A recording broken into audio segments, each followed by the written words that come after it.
live in Obiakpo? Then don't miss this opportunity. Come, participate and benefit from this 5 days free medical and surgical mission sponsored by Ogbako Ikwere USA and Canada Incorporated. With His Lordship, Right Reverend Innocent U. Odu, DSSRS, JP, Bishop of the Diocese of Evo as host, and Right Honorable O.K. Chinda, Minority Leader, House of Representatives as co-host. Also, Dr. Gift Walu, the Executive Chairman of Obiakpo Local Government Council, co-host. This is signed by Dr. Patrick Ugo Anyawoke, President of Ogbako Ikwere USA and Canada.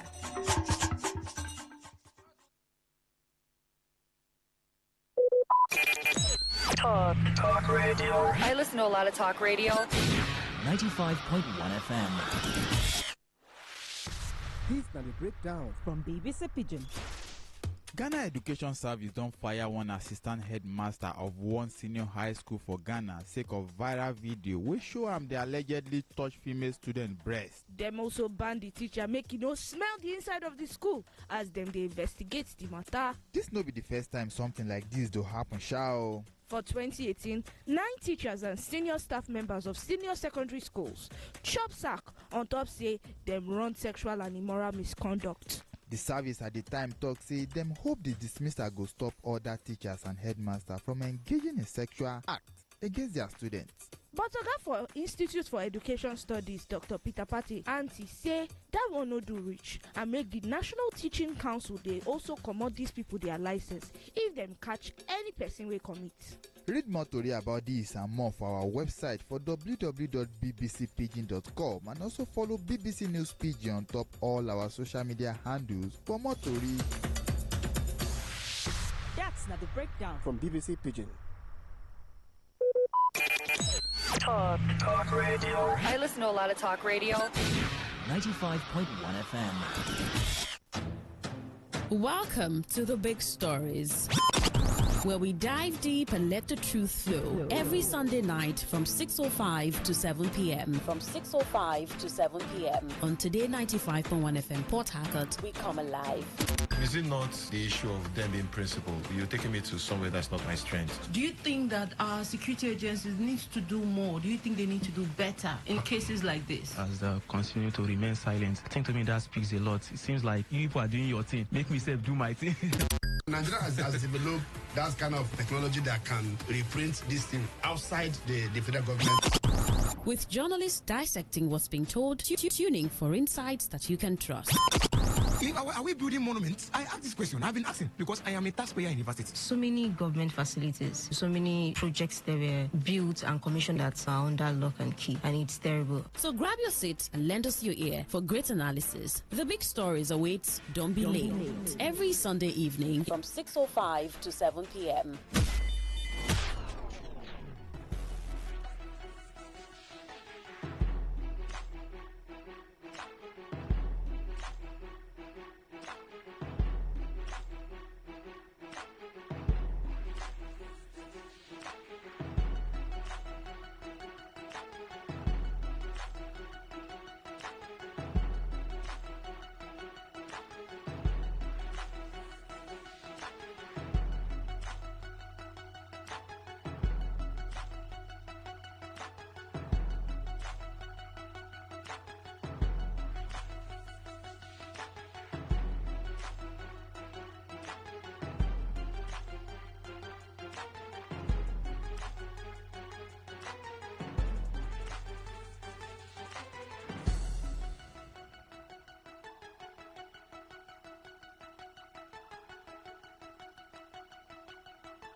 Welcome to the big stories, where we dive deep and let the truth flow. Every Sunday night from 6:05 to 7 p.m. From 6:05 to 7 p.m. on Today 95.1 FM Port Harcourt, we come alive.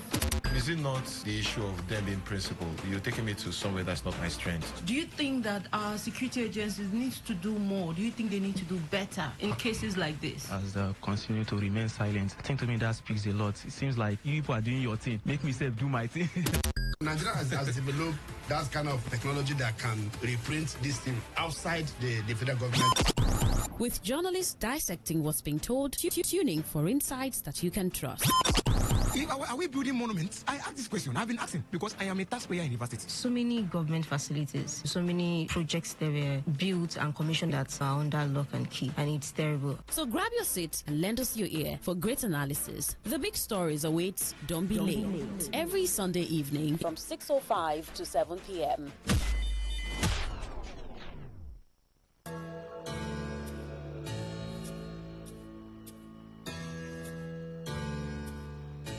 Every day, we hear reports about counterfeit products, stories of fake drugs, foods, expired goods and other consumables being manufactured, imported and sold to unsuspecting members of the public.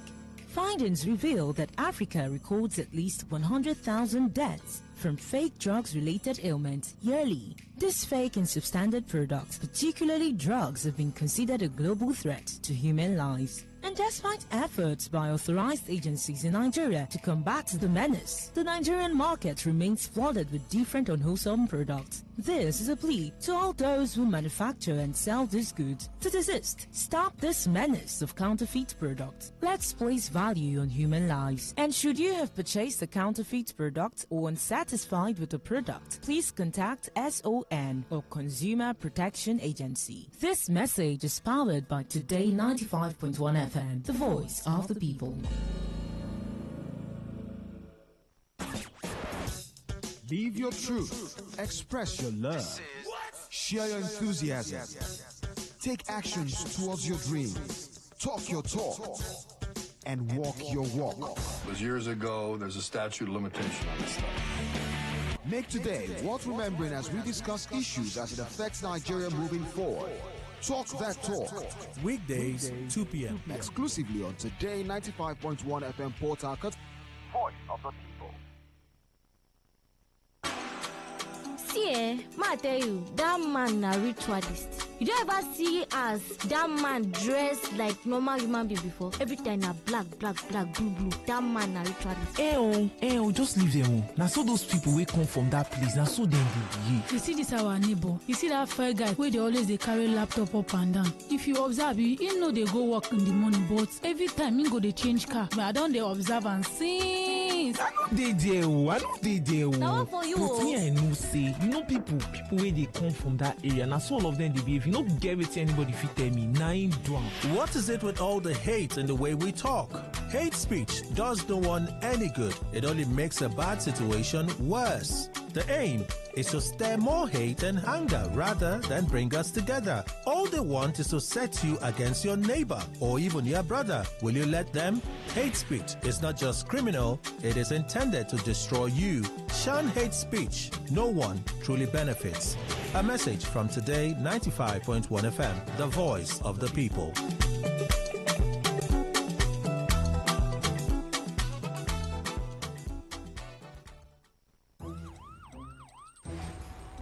It all begins with breaking news. Now make no mistake, this is a difficult mission, and it will remain difficult for some time. Then it keeps trending. Events, issues, personalities, all struggling to gain attention. But in the race for deadlines, the intrigues, power play, undercurrents are often missed or underreported. Insecurity here is basically a product of poverty. But not anymore. As the platform on radio steps in to fill the missing links on events, issues, and personalities in the news. I'm not afraid of anybody. Yeah! The platform on radio serves only the hottest topics and trending issues. Only on Today 95.1 FM. 95.1 FM. Port Harcourt. Weekdays, 4 p.m. Get on the platform on radio and be served.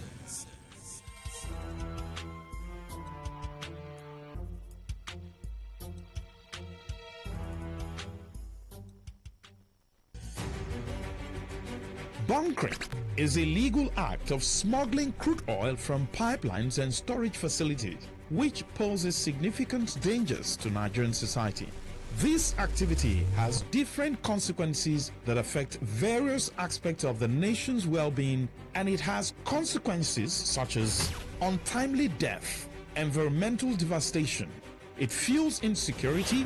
It also damages our infrastructure, and it also damages our international prestige.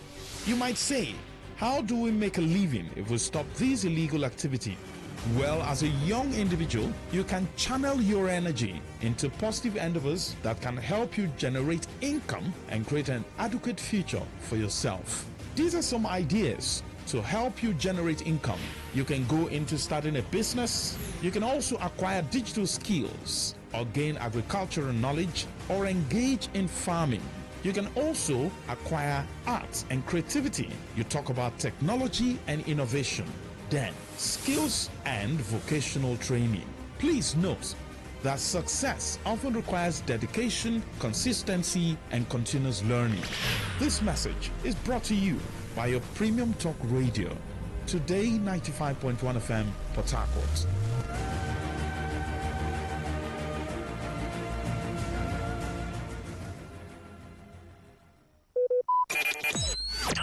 Talk radio. I listen to a lot of talk radio. 95.1 FM. Hey, it's Hannah Gelbart here. This is What in the World from the BBC World Service. Bad Bunny is one of the biggest musicians in the world. Un Verano Sin Ti, A Summer Without You, came out in 2022, and it's the most streamed album on Spotify of all time. And this year's Debí Tirar Más Fotos, I Should Have Taken More Photos, which you must have heard, is taking him to a whole new level. Now the Puerto Rican singer and rapper is going to be the first solo Latino artist to headline the Super Bowl in February 2026.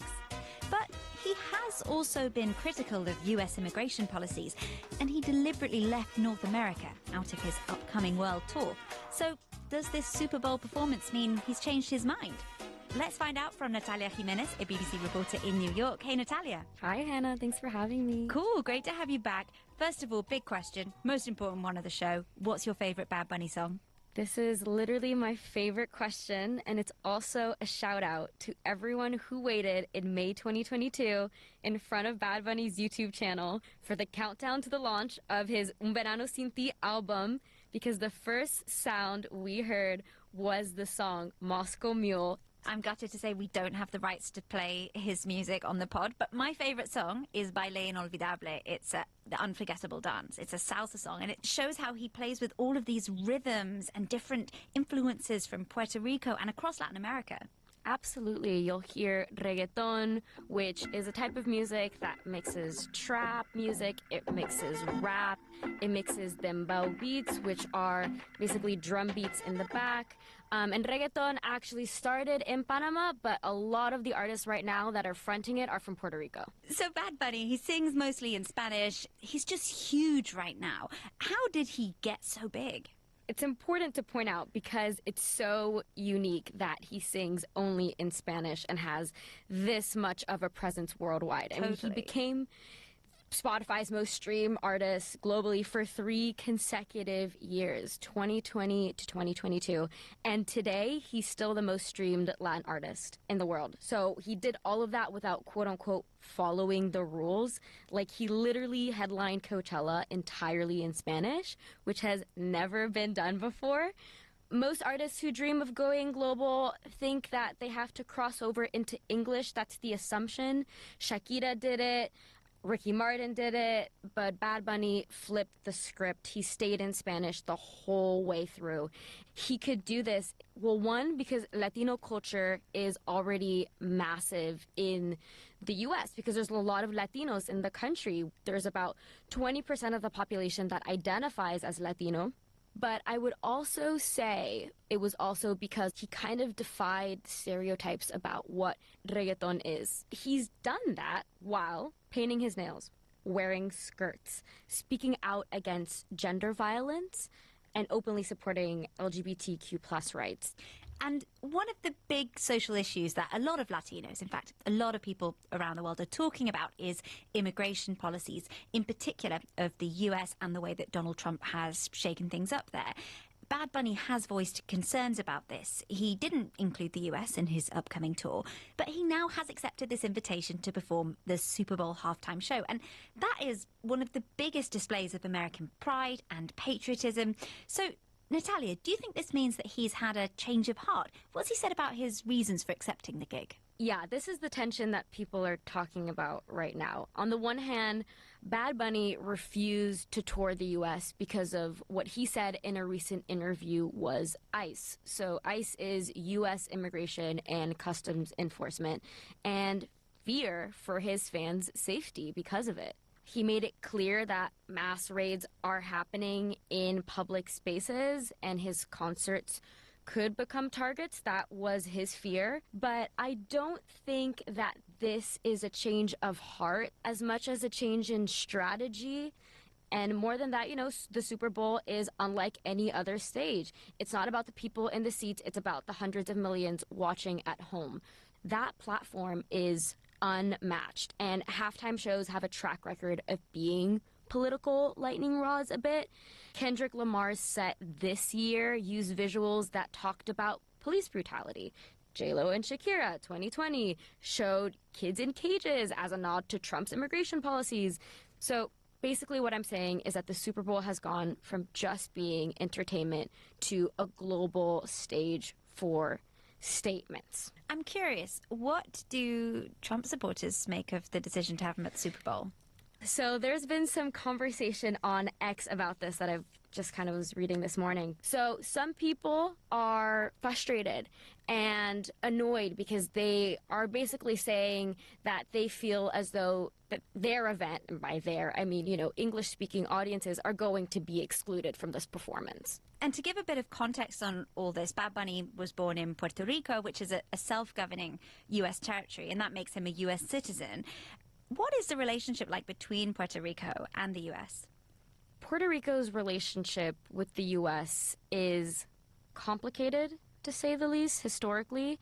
Puerto Ricans are U.S. citizens. They have passports. They can move freely throughout mainland U.S. They serve in the military, but Puerto Ricans on the island cannot vote for president.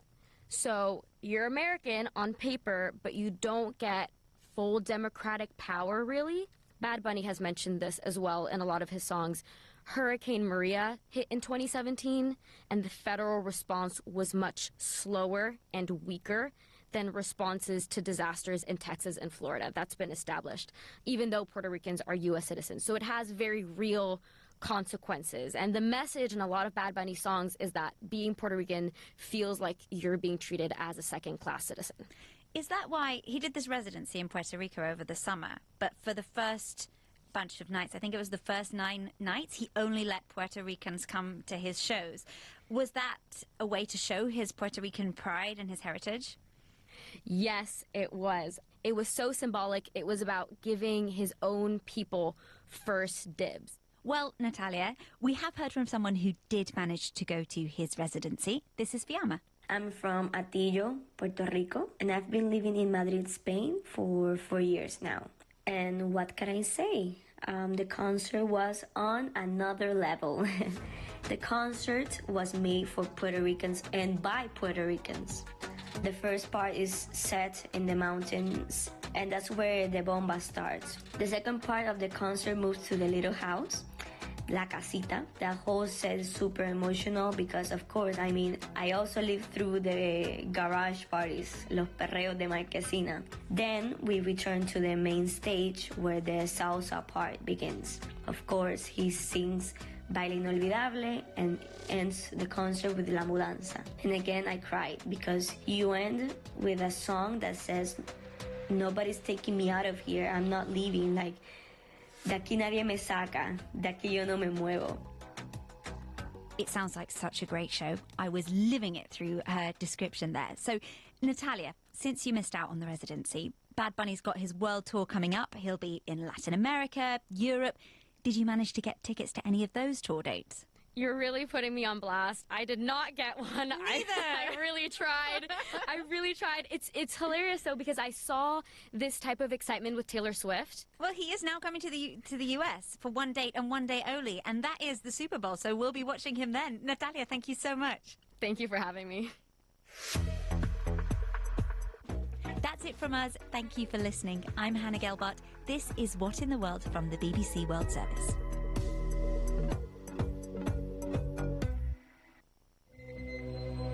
And there There's much more on the BBC World Service app. Your home for live radio and where you can listen to your favourite BBC programmes and podcasts.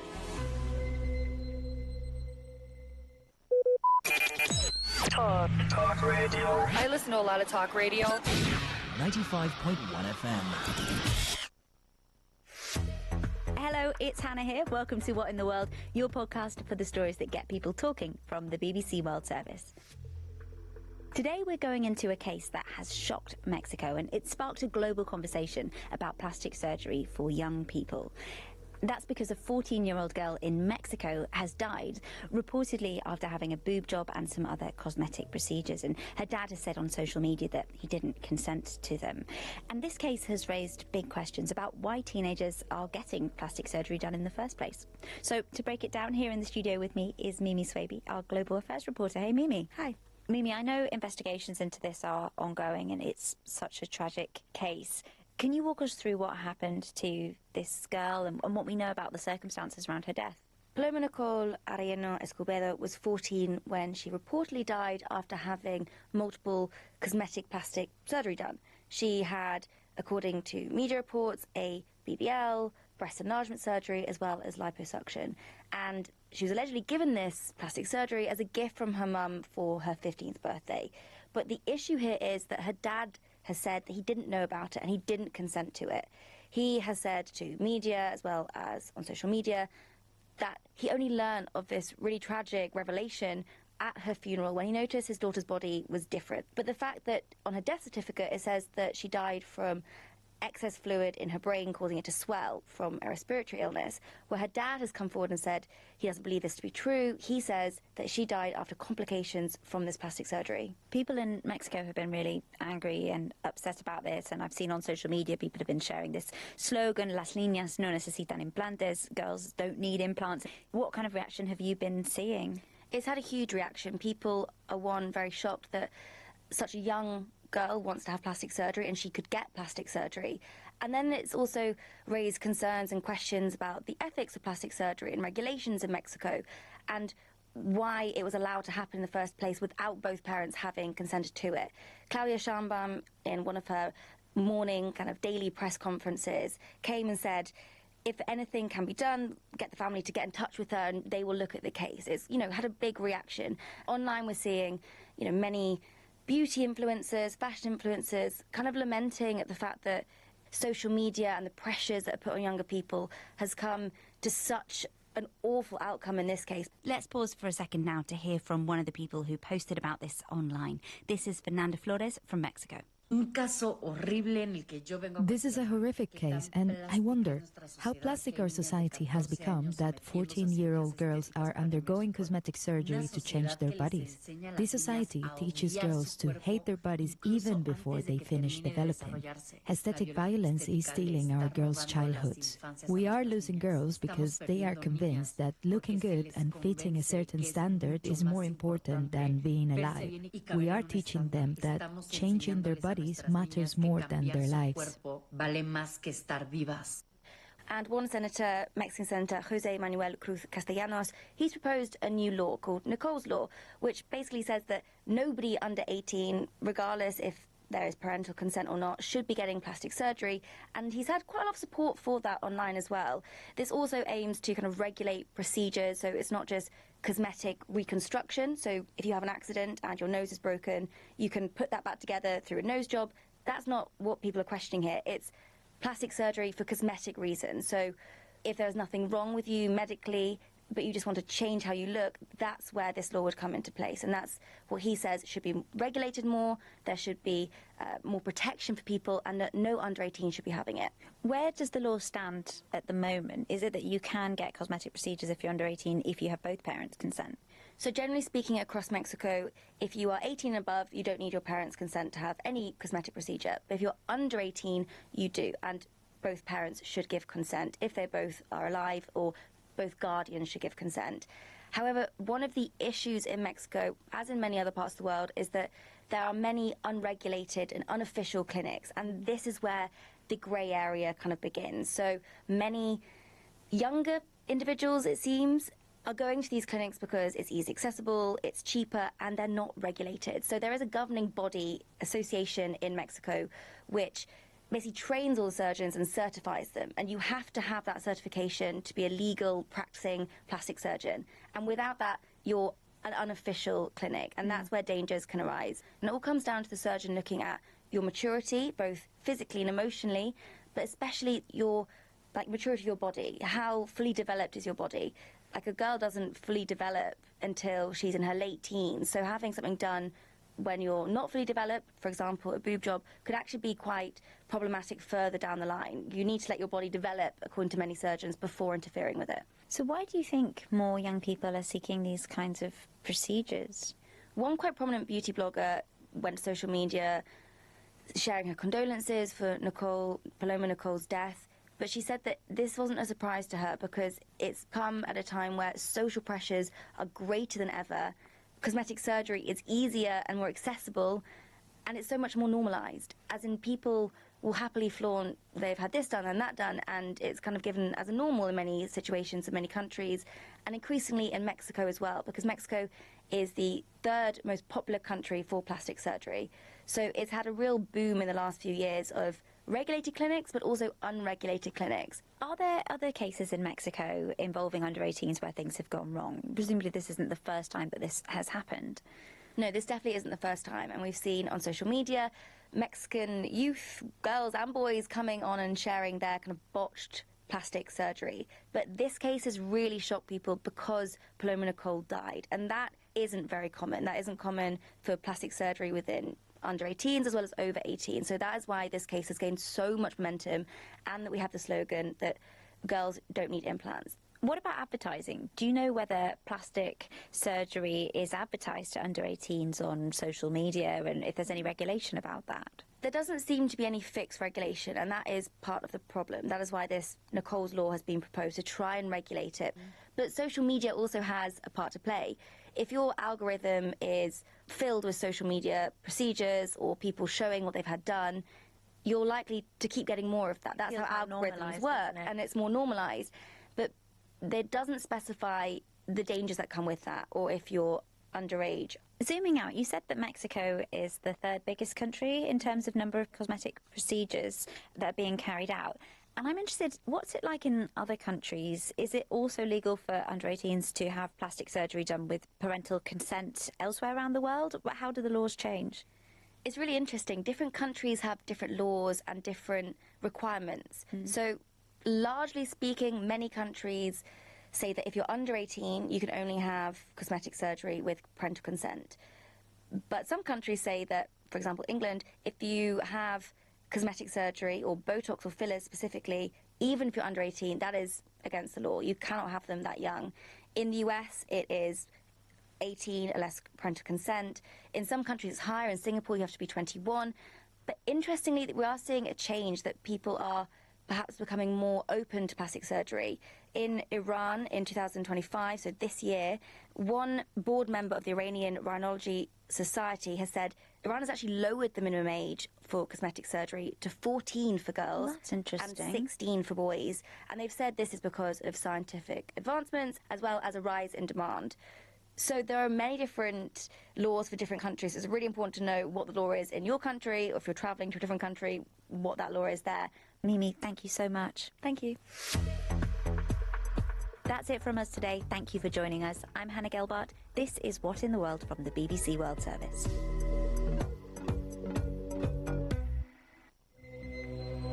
And there's much more on the BBC World Service app.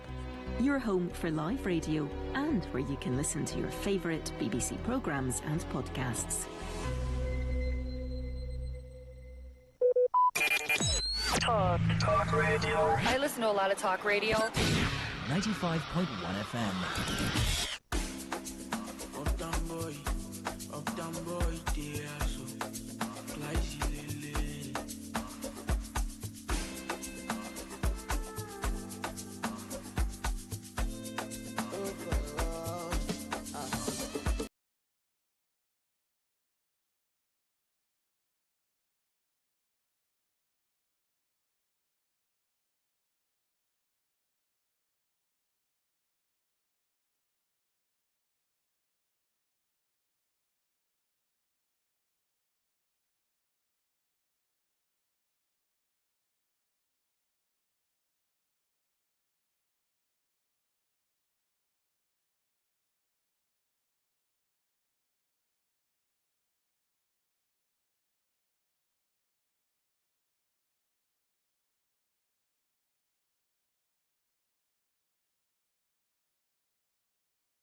95.1 FM.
it's a better world for them and think they can make it a better place.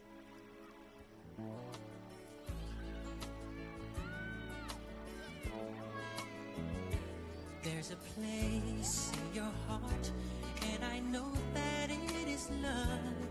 And this place is much brighter than tomorrow. And if you really try, you'll find there's no need to cry. In this place, you feel there.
Thank you so much for staying tuned with us on this dial. It's Doctor in the House, a show that comes up every Sunday from 7 o'clock to 8 o'clock. My name is Queen Chima.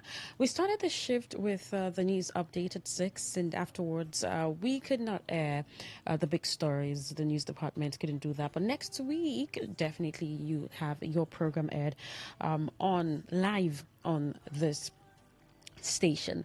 Of course, Doctor in the House is that show that talks about your health.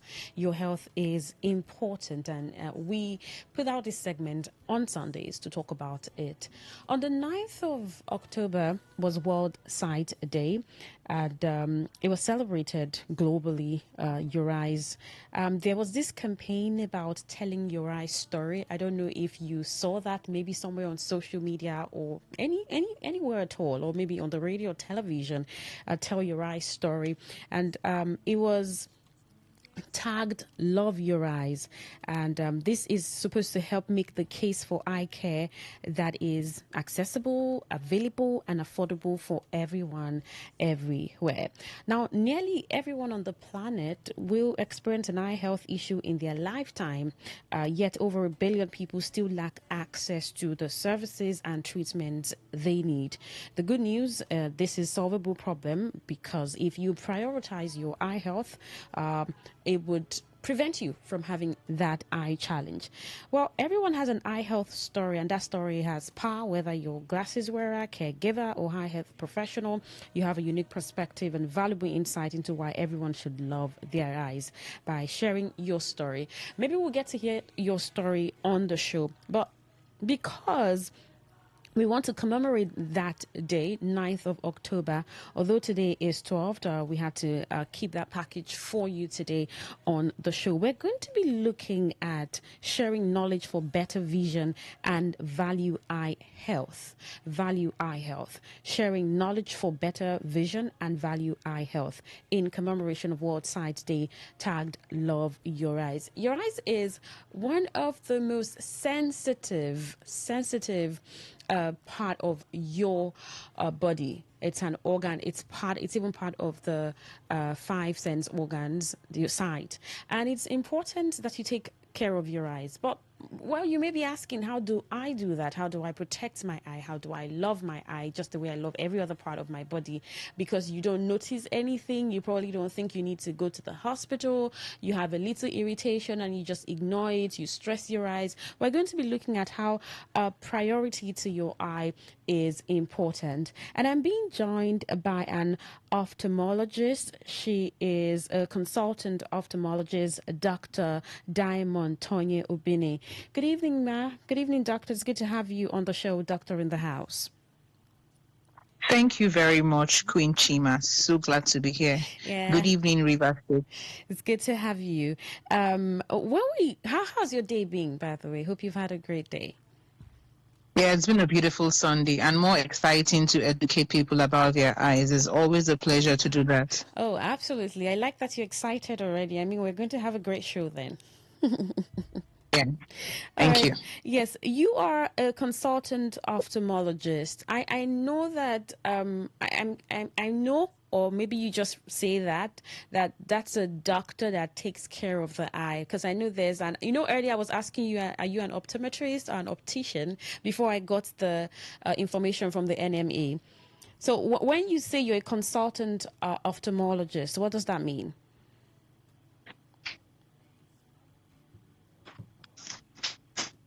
Hello? Yeah, can you hear me?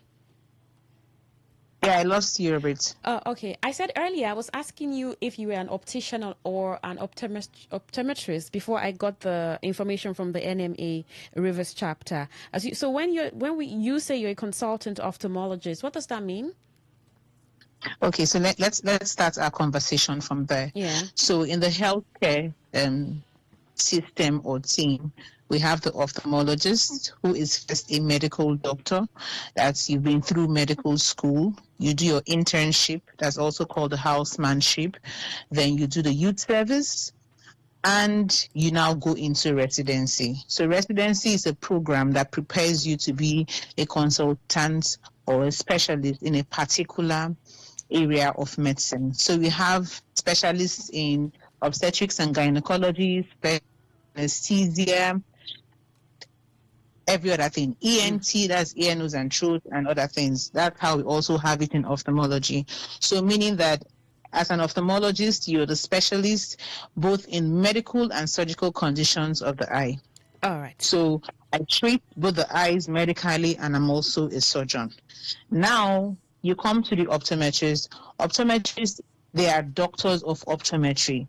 Okay. So they examine the eye, they do refraction and give prescription lenses to the eye, treat very common diseases, and they are part of the eye health team. Mm-hmm. We have the ophthalmic nurses that also, they are in charge of the eye ward. They help us during surgeries. So they are very important part of the eye care team. We also have the opticians that, glasses that have been prescribed by the and the optometrists, and make sure that it's good enough for the patients to wear. So we are all part of the health team. But the ophthalmologist, everybody needs to see an ophthalmologist at least once a year, even if you don't have a complaint. Some of those eye diseases are picked up when the patient has no complaint. You just pick it up during routine examination. So those are the differences. All right. I just thought we'd begin from there. I'm sure our listener is excited to get those differences as to the eye health and the professionals who take care of those. Yes. So you have the right as the patient, when you walk into anywhere, you ask the person, who am I meeting? An ophthalmologist, an optometrist, who are you, please? Okay. Then you start the conversation from there. All right. Thank you so much for that clarification. All right. Let's begin with this. How important, because it was World Sight Day on the 9th of October. It's I think 3 days after now we're commemorating, but still timely. I mean, the eye is a very important organ in the body. But how important is the eye? For someone hearing about sight today and say, we're talking about the eyes, how important are the eyes? Okay, so I think that the eyes are so important that 9th of October is not just good enough to celebrate the eye. The eyes should be celebrated every day So we are advising everybody, love your eyes every day. Queen Chima, if I tell you to just close your eyes for like 2 seconds. I just did. I'm sure you want to jump and open the eyes, because it's a very scary thing to be blind. Sight is very beautiful. So what we will do to make our eyes to continually see until our last day is what we're going to talk about now, because the gift of sight is a fantastic gift. Absolutely. And so this report that I read that says that nearly everyone on the planet will experience an eye health issue in their lifetime. Why is that? Okay, so first and foremost, aging is very normal. Okay. So before now, if your eyes were okay, you had no refractive errors, you've not been a glass wearer.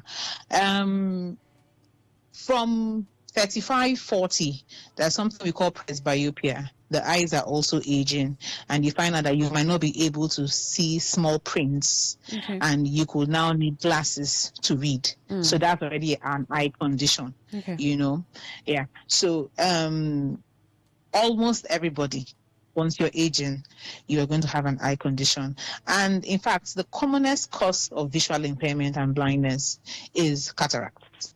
And the commonest cause of cataracts is old age, senility, So as you're aging, in fact, we advise everybody that from the age of 35, 40, you need to do a yearly check. And in fact, children are not exempted. I'm an ophthalmologist with special interest in pediatric ophthalmology. So you find out that most children are actually born with congenital eye diseases. And, you have time that you screen children. From immunization, the child needs to be screened. We have things to do to know whether this child is seen or not. At the time the child is entering pre-nursery, nursery, primary school, we need to screen the child. Child is entering secondary school, university, they need to be screened, because some things are very silent. And now for parents that have children, when the children say, oh, I can't see, or the teacher complains that this child is not seeing the board very well, and you visit an ophthalmologist and we say, oh, this child needs glasses, some parents will just, cast you off like, oh my God, I'm binding you. This child is too small for glasses. And they run away and leave the children like that. And the children come up with things that they call amblyopia. The child's eye becomes lazy. That even after you prescribe glasses for the child might not be able to get optimal vision. So these are things we need to pay attention to. So you start loving your eyes. Your children are helpless and small. You need to love their eyes for them. Yeah, love their eyes for them. So still talking about children, take sharp objects away from them. Like I tell my children, pencil not in use, in the case. So if you're not using your pencil should be in the case. Because you find out that in a house with little children, after homework, they play with pencil. Before you know, it gets into the eye. So before we get into trauma. Okay, before we get into all of those, we start talking about how we should protect our eyes. Maybe you want to center on adults or even children, since you're a pediatrics ophthalmologist. It's a global celebration, but let's bring it back home in Nigeria. Since you've been practicing, how would you ascertain the care that Nigerians give to their eyes? I mean, do you think we pay a lot of attention to our eye care here in the country? Okay, so if I'm in my consulting room and a patient walks into my consulting room and I say, oh, welcome, sir, what's your complaint? And you said, no, I just came to check my eyes. I have no complaint. I really commend them, because that's a rare finding. As Nigerians, we don't just walk up to an ophthalmologist to look at our eyes. We wait until we are symptomatic. Either we have red eyes, we have itchy eyes. And the funniest thing is that even when we are symptomatic, the first place we go to is to the patent medicine dealer. We go to the nearest chemist close to us and say, I beg, mix medicine for us, And that's a bad practice that needs to stop. You go there, they give you eye drops for, what is not going to work for the eyes. And before you know, by the time you're coming to the ophthalmologist, the eye is gone. There's nothing that can be done about it. So something that you would have actually presented on time to, stop the illness. After messing up the eye, you now come to the hospital. So our eye care seeking behavior is very poor. I don't know if you know why that is. Is it lack of information? Is it poverty, lack of education? Because, I mean, if someone, what you asked me to do a few minutes ago, you asked me to shut my eyes. You didn't ask me to, literally, but I did. I mean, and you said if you can't see it, it's a terrible space to be in, right? So what's really responsible for that? Is it that we don't create a lot of awareness, or it's just Nigerianness? I mean, what some people call Nigerianness. Well, because I'm a patriotic Nigeria, I won't call it Nigerian. I'll say maybe a connection of everything. Maybe poverty, maybe lack of education. Maybe they just feel that they can sort it out themselves, you know. The average Nigerian wants to do his or her first aid first. Let's just try this. If it doesn't work, and we can now go to the hospital. But I think the cheapest way to get out of a problem is to visit your ophthalmologist immediately something is happening. All right. That's what I think. All right. So since it's Love Your Eyes, and that's the theme for the year's celebration, when someone says love something, they say love yourself, love your spouse, love your books, it means that there's a certain dedication, commitment, ritual, and maybe a routine to showcasing that you love that thing, that person. So when we say love your eyes, I mean, WHO says love your eyes. What does that mean? And maybe you want to begin to talk about what it means to love your eye as a person. Yeah, so like you said, love is a very serious word, and anything you love, you care for it. Anything you love, you want to make it work. Anything you love, you want to nourish, and you really want it to glow. You want it to be the best it can be.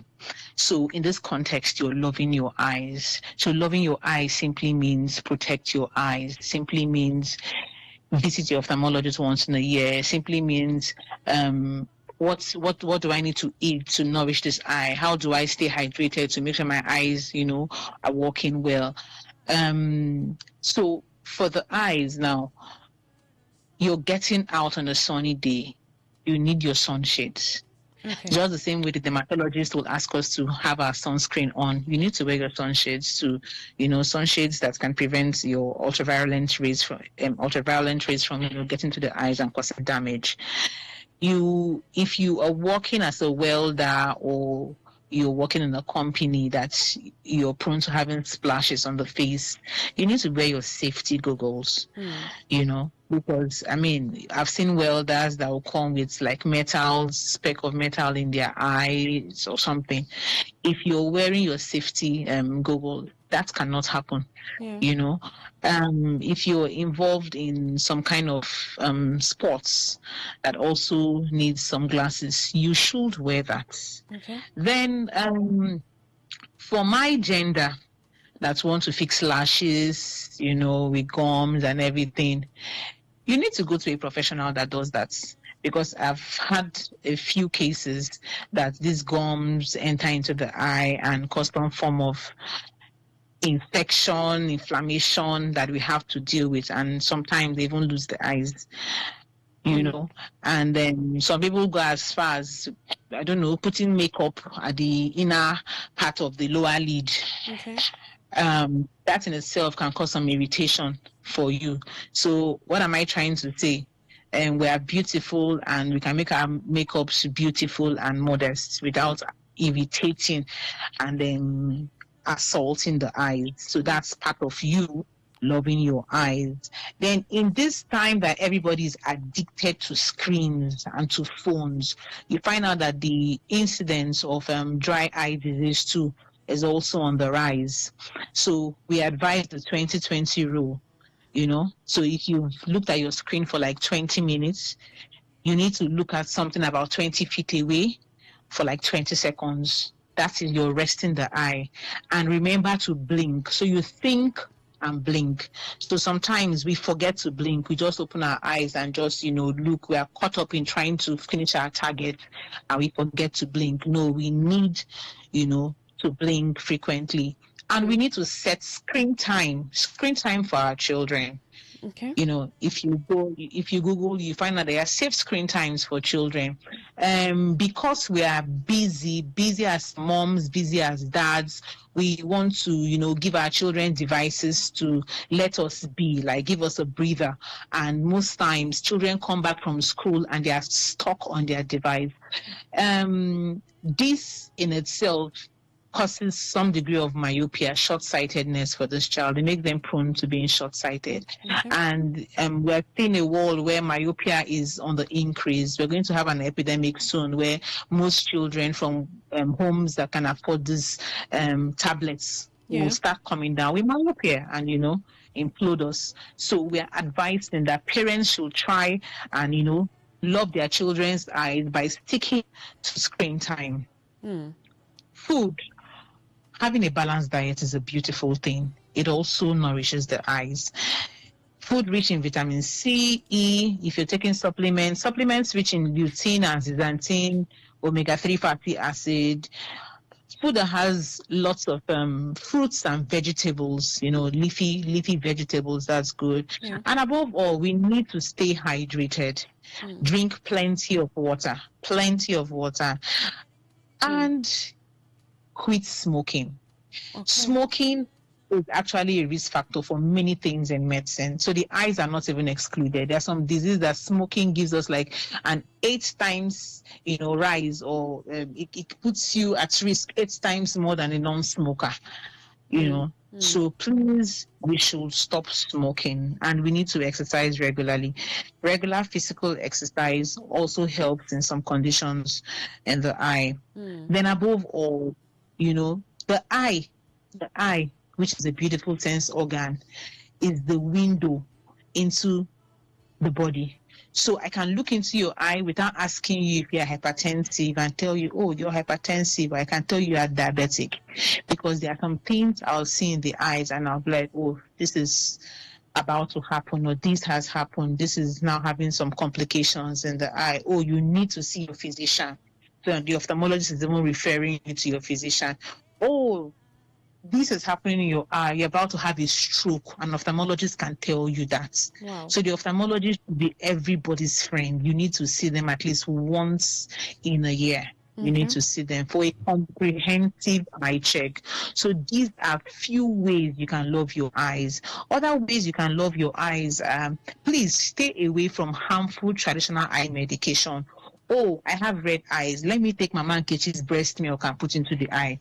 You just have given bacteria a rich culture medium to have fun in, you know, and such things will just cause plenty of damage to the eye and cause preventable blindness, you know. So we avoid that. Now we are also saying see your ophthalmologist, because glaucoma causes irreversible blindness, and it is on the rise, you know.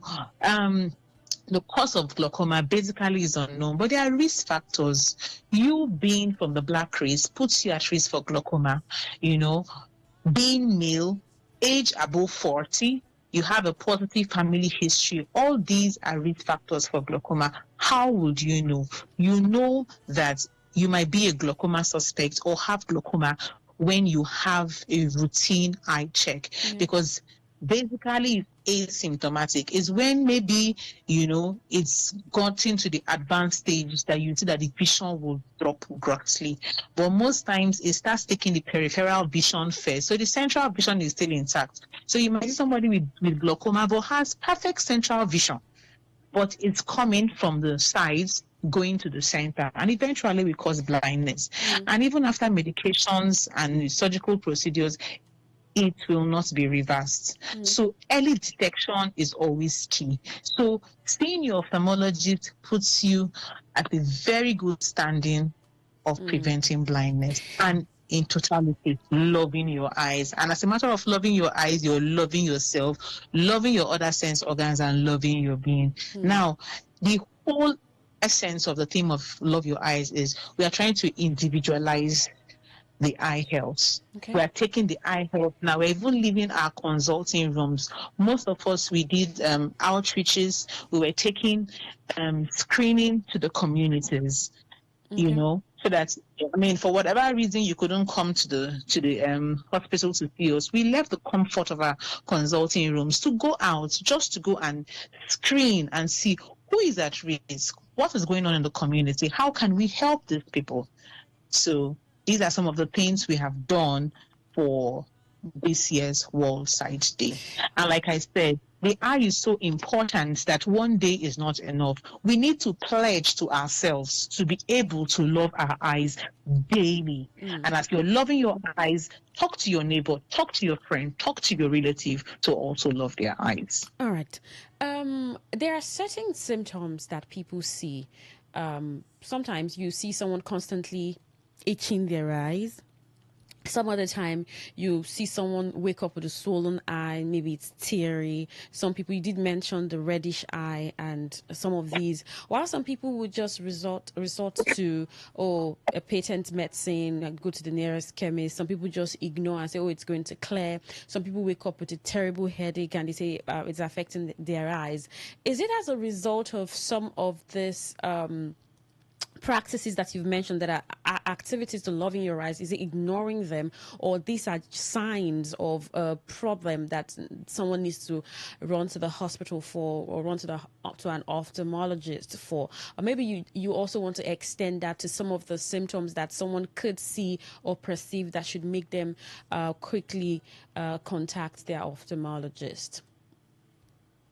Okay, so first and foremost, in the spirit of loving your eyes, even when you're asymptomatic, you have no symptoms, you could tie your eye check around your birthday. So give yourself a lovely birthday gift by visiting your ophthalmologist. Just do a complete eye screen. Now, that aside, if you have red eyes, your eyes are itching, you wake up with discharge, or you see your child is cheering, or your child normally goes very close to the TV to to look at the screen, or you have this baby and the baby is like 3-4 months and can't look at your face, breastfeeding and is looking away as if he's uninterested, you have a child that has a swelling in the eye, or an adult that, do not wait. Red eye day one, visit the hospital, see your ophthalmologist. Itchy eyes day one, see your ophthalmologist. So I'm saying this because it is a whole lot cheaper, So when they give you these prescriptions, you can now go to the pharmacy and get your prescription. Not go to the pharmacy, get your prescription, and if it doesn't work, you now go to the ophthalmologist. It shouldn't be the other way around. It should be from the doctor out, So that's exactly how to love your eyes. Okay. Earlier you mentioned that people start to say, God forbid, once they suspect that their child or even an adult is supposed to wear glasses to correct their eyes. So maybe some people think that maybe it's a myth you may want to debunk, that once you start wearing glasses, I think I've heard people say that once you start wearing glasses, you never stop wearing it. So you call some of these glasses corrective, but some people have said that it's not corrective, so you almost wear it all through your life and there's no time you get to drop it and you say, my eyes are good now. So what do you have to say about that? Okay, so first and foremost, glasses, it's an aid to vision. So patients that have refractive error, maybe you're long-sighted, that you have hypermetropia, you're short-sighted, that you have myopia, or you have astigmatism. Any of these, you need glasses for your refractive error. Now, a myth that I should bust now is that the glasses will correct the refractive error. It doesn't correct it. But for glass wearers, you find out that when you wear your glasses, your vision is crystal clear. You take off your glasses, you go back to your refractive error. So some parents just want to hear it's going to correct the child's eye, but it doesn't correct it. The child was either born with a refractive error or had refractive error along the way. So glasses do not correct refractive errors. But the beauty of glasses is that once you wear it, vision is crystal clear. Now, for children, If you don't allow your child to wear the glasses and the child continues, if one eye is worse than the other eye, the brain picks the better eye and shuts out the other eye. The other eye becomes amblyopic, becomes lazy. And you find out that even when the glasses are prescribed, the vision doesn't become optimal. Meaning that you've ruined the chances of your child of ever having good vision. So if an ophthalmologist sees your child, whether the child is 1 year, 2 years, and tells you, let your child wear glasses, immediately get the glasses. It's for the child's good. Okay. Now, there are other things that they are also scared about. Children that have crossed eyes or squints. Okay. Maybe the child has, they call it half past 4 eye. The child is either looking out or looking in, eyes deviated outwards or inwards. The beauty is that this child can have a corrective surgery and have straight eyes. So there is no point to reject it and say, God forbid. There are some people that have cataracts and they say, oh, they don't want surgery. The only management for cataract is surgery. And cataract surgeries are safe. They are safe and vision comes back immediately if the person has only cataracts without any other underlying ocular morbidity. Okay. Okay. Are there... Yeah. Okay. Are you still there? Yes, I am. Okay. Are there some environmental concerns to the eyes, maybe environmental factors? I mean, here in this part of the world, like the soothe, and then you have like bad air, particles in the air that could get into the eyes.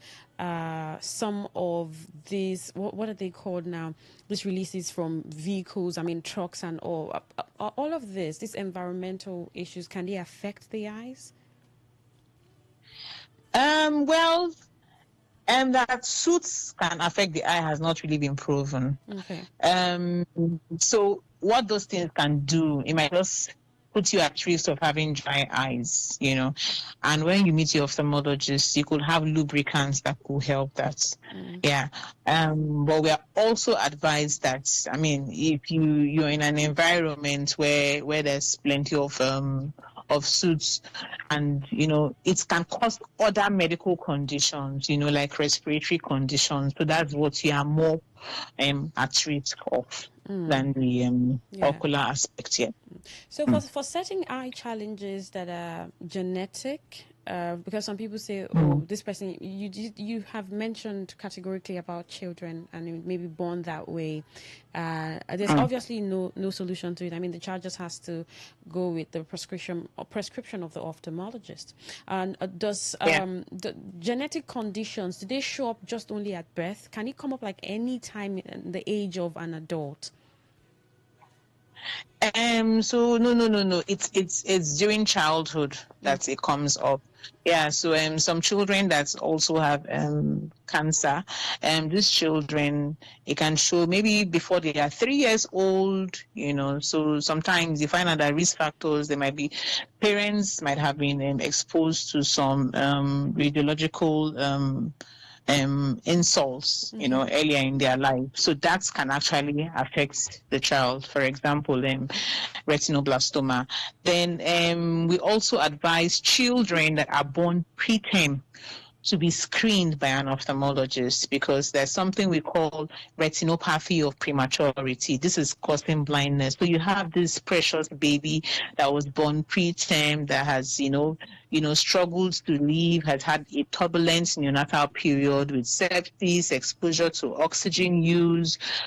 This child needs to be screened. So if the child has retinopathy of prematurity, we start treating immediately because it can cause blindness, real blindness that, and you can imagine a child that is 1 year or 2 years already blind. That's a whole lot. So we train the children, yes. Yeah. Yeah. What are there certain diseases that can affect the eyes? Someone could come down with a particular disease and then the person is at risk of their eyes being affected?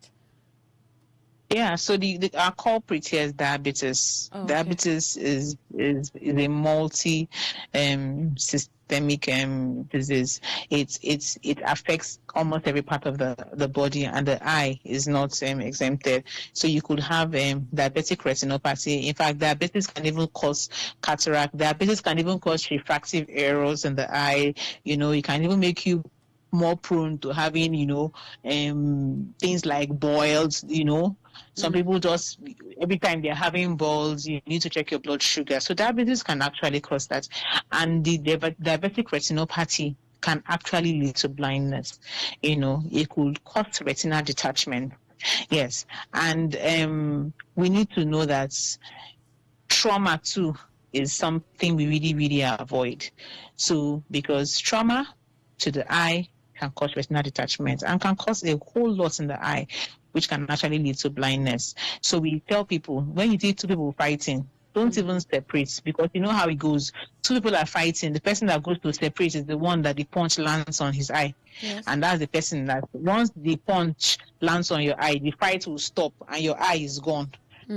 So we actually preach against trauma, domestic violence, all these. We see them a whole lot. Oh, somebody hit your eye and the eye is gone. So please, if you have trauma, run to the ophthalmologist. Anything that's happening to your eye, we are here to serve you. We are not many, but we are available.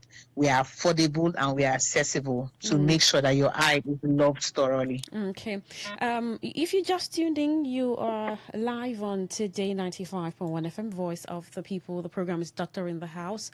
9th of October 2025 was World Sight Day with theme Love Your Eyes. And I've been talking to Dr. Diamond. She's a consultant ophthalmologist. We've been talking about how you can love your eyes, how you can protect your eyes and keep it safe for yourself and the people around you. If you've been following, we'll open the phone lines shortly so you ask questions as regarding your eye conditions or eye concerns, or maybe whatever question that you have. The ones that can be responded to here on the radio, else you visit the hospital of your ophthalmologist, or maybe visit Dr. Diamond and your eyes can be checked. The phone lines will be open shortly. But Dr. Diamond, the people say I think I was talking to someone a few days ago and he said, he heard that you should not share your glasses, whether sunglasses, Blu-ray, green ray glasses and all. And do you think that some of these glasses are safe to wear? I mean, some of them, I remember one of my bosses asking me, is that recommended or shakamented? By shakamented, he meant shakara. So do you just get glasses and just wear them, apart the sunglasses that protect you from the sun rays? Some of these that are transparent and it doesn't even protect you from anything. Yes, and you just get them around and just put them on. Are they safe? And also, do you share glasses with someone? Is there a problem with someone just taking your sunglasses or whatever glasses and just using on their eyes, covering their eyes rather? Well, I think glasses are personal. You shouldn't share glasses. Okay. That's one. There's nothing wrong with wearing recommended glasses. You don't have a refractive error. There's this myth that says people that wear glasses are egbo medicals, they are epicos, they are very intelligent. Some people want to feel intelligent by wearing glasses. Okay. So, there is nothing wrong with that. Where I have a problem is when you actually have a refractive error and you are refusing to wear glasses. Okay. Or you've picked up your glasses and you've seen that your vision is clear, but you're trying to hope and wish that the refractive error has been corrected just because you wore glasses. You're not treating malaria. No, it's an aid to vision. Just the same way you have an arthritis and your orthopedic surgeon has told you that you are going to be using walking stick. If you take off the walking stick, that's discomfort and that pain is there, but the walking stick is your aid to vision, right? To movement. That's how your glasses is the aid to vision, and it doesn't correct anything. So You can go ahead with your recommended glasses if it makes you feel cool. Okay, that sounds safe for people who like to just feel. I mean, it's part of accessory. Not a big deal. Just to make you look better, look good. When you say that it's an aid to vision, I mean the glasses, and it doesn't correct, does it mean that some of these people, maybe myopia, hypermyopia, astigmatism, may never come to the point where they drop those glasses and not use them? No, ma, you don't drop your glasses. Wow. Yes. Oh, okay.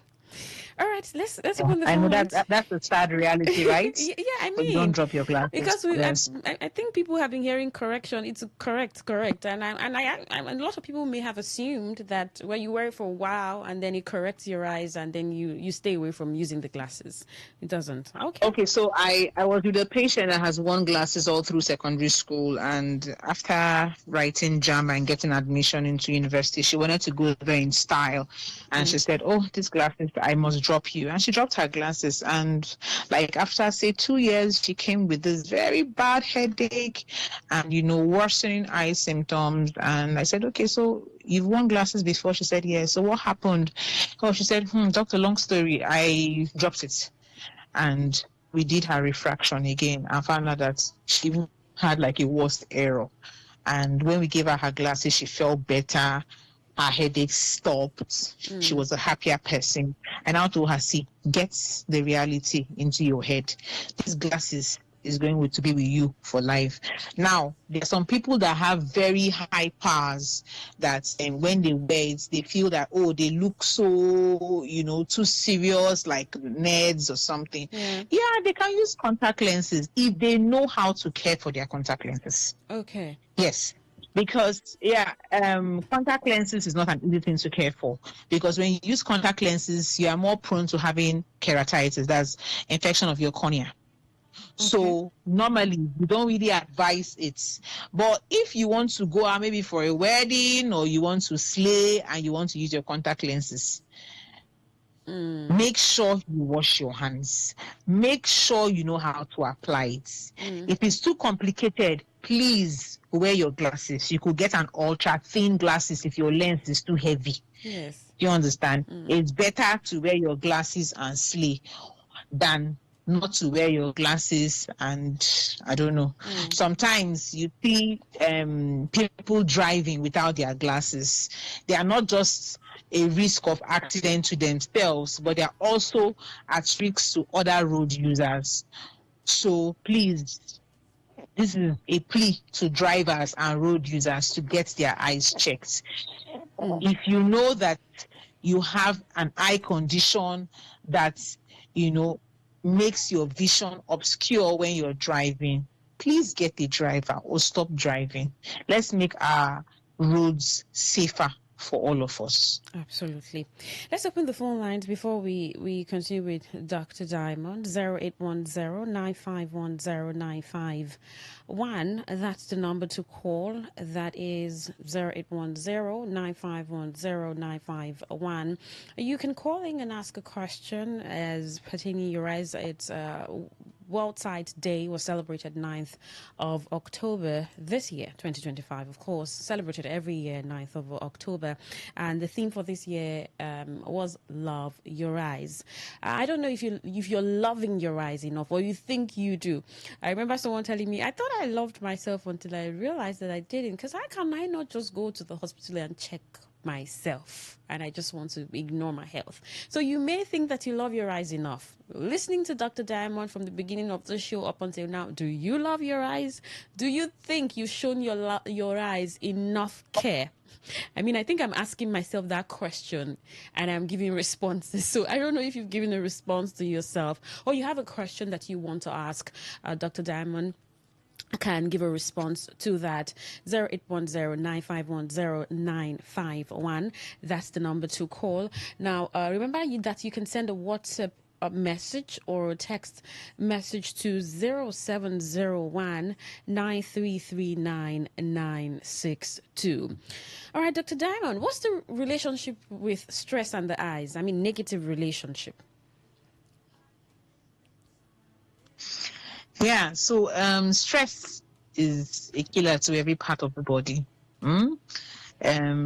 So certain things are released during stress that weakens every part of the body. So the eye too is also involved. That's why I said earlier that as part of loving your eyes, eat balanced diets, you need to rest. That's why you take some breaks when you are using your screen time. You're applying the 2020 rule. That's still part of resting and reducing stress. You're having balanced diets. And you find out that when you sleep, minimum 7 to 9 hours of sleep, you are actually refreshed and your eyes feel better and will thank you for that. When I say 7 to 9 hours of sleep, I'm sure that medical doctors on the call will be like, oh, do you sleep that much? Okay, so let me say 6 to 8 hours of sleep. Yes. Yes. So if you're less stressed, your eyes are happier. Yeah. If you're less stressed, your eyes are happier. 0810-9510951. I would want us to dwell on screen time again. I mean, with a level of emphasis, lights on and all. But let's take this call. Hi, good evening. What's your name and location? Yeah, good evening. I am the Philo J from Uniform here. I want to ask a question to doctor. Yeah, go on, please. Yeah, my question is this. I have sight problem and how my eyes, my sight is doing now. Like today now, I have a very clear or bright environment. But tomorrow, the thing will be darker. That is, it turns. Today it will be bright. Tomorrow it will change. The brighter side will be done today. Tomorrow the darker side will be up. That's changing like this. Okay. I don't know if there is any solution. Is there a sign of getting there? I don't see any pain, but if I close my eyes, it's still as bright as it is when I open it. I don't know if there is any advice. That. All right. Dr. Diamond, I don't know if you got him clearly. I'm trying to understand what he's asking. I was just hearing bright and dark. Yeah, he says sometimes when he opens his eyes, it's really bright. Some other times it's faintly dark. When he closes it and opens it, it's a little dark before it gets bright. Does he wear glasses? How old is he? Oh, okay. The call dropped. Yes, so he needs to see his ophthalmologist. Already he's having symptoms. So like we said, as part of loving your eyes, you wake up and you feel that your environment is more blurred than it used to be. Then there's something that's wrong. And remember that early detection is key. So there's no point waiting until everywhere blurs out. So he needs to see his ophthalmologist. As a matter of fact, tomorrow morning, we're on ground. Urgently, tomorrow morning. Some people feel, someone who's listening feel, ophthalmologist and eye doctor must be pretty expensive. And that's why some people would rather resort to, please, can you mix something? Please, can you give me something to put in my eyes? Oh, Mama Kechi, like you said earlier, please put your breast milk, your breast milk in a spoon and put inside my eyes. Or maybe I should just go and sleep more. Maybe should I put my eyes inside water, water therapy or cubes and put it on top of my water? Maybe I'll feel better. Is it very... Or cucumber. Or cucumbers. Use cucumbers. And just put on the eyes and I'll feel better. I mean, ophthalmologist, this is so expensive to see you. No. It's not. As a matter of fact, if you think that seeing an ophthalmologist is expensive, I don't know how much blindness will cost. So, the test I gave to you earlier, close your eyes for 2 seconds. Blindness is crazy. As a matter of fact, when you are blind, it is gone. What we do for you now as an ophthalmologist, we're going to send you for rehabilitation, trying to live without your sense of sight. So there's no amount of money that's going to bring back the vision. So I do not think that seeing an ophthalmologist is way more expensive than seeing a general practitioner. No. Like I said, we are available, we are accessible, and we are affordable. All right. Someone says, I blink a little too much. Making my videos, I can see my eyes blinking. Is that an eye defect? It's not an eye defect, it's an eye symptom, and she needs help. Okay. Yeah. When you say an eye symptom, what do you mean? So it's a symptom of something that is starting. Okay. Okay. Yes. Okay. So let her see us and we'll sort her out.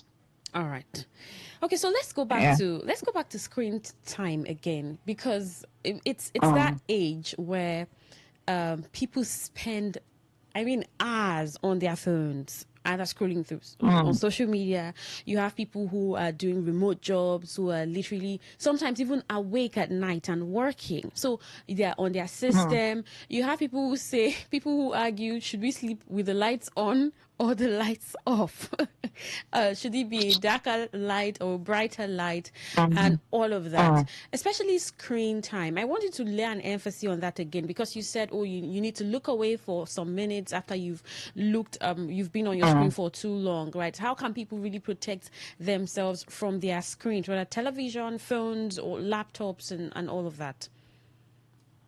Okay, so I love to start from children, right? Yeah, please. So let's start from children. All right. So from age 0 to age 2, normally they don't even need to have any screens on. So we frown at people giving their children tablet that early. So that child needs no screens at all. Limit the screens, except maybe the child is having video calls with maybe mother or father that has traveled. That child doesn't need screen time. Age 2 to 5, you aim for no more than 1 hour. So apart from homeworks, maybe children that use tablets for homework, excluding that, just 1 hour and take it out. This screen time includes TV too. So what we do is that, to prevent myopia, we also ask that the children go out during sun to play outside. We encourage outdoor monitored play. So don't just leave the child alone or children alone to go out and play. Please, with the guidance of an adult, to play. We prefer that to being in your cozy, air-conditioned room, glued to the screen or glued to the cartoon on your TV. So from age 6 and above, 2 hours max.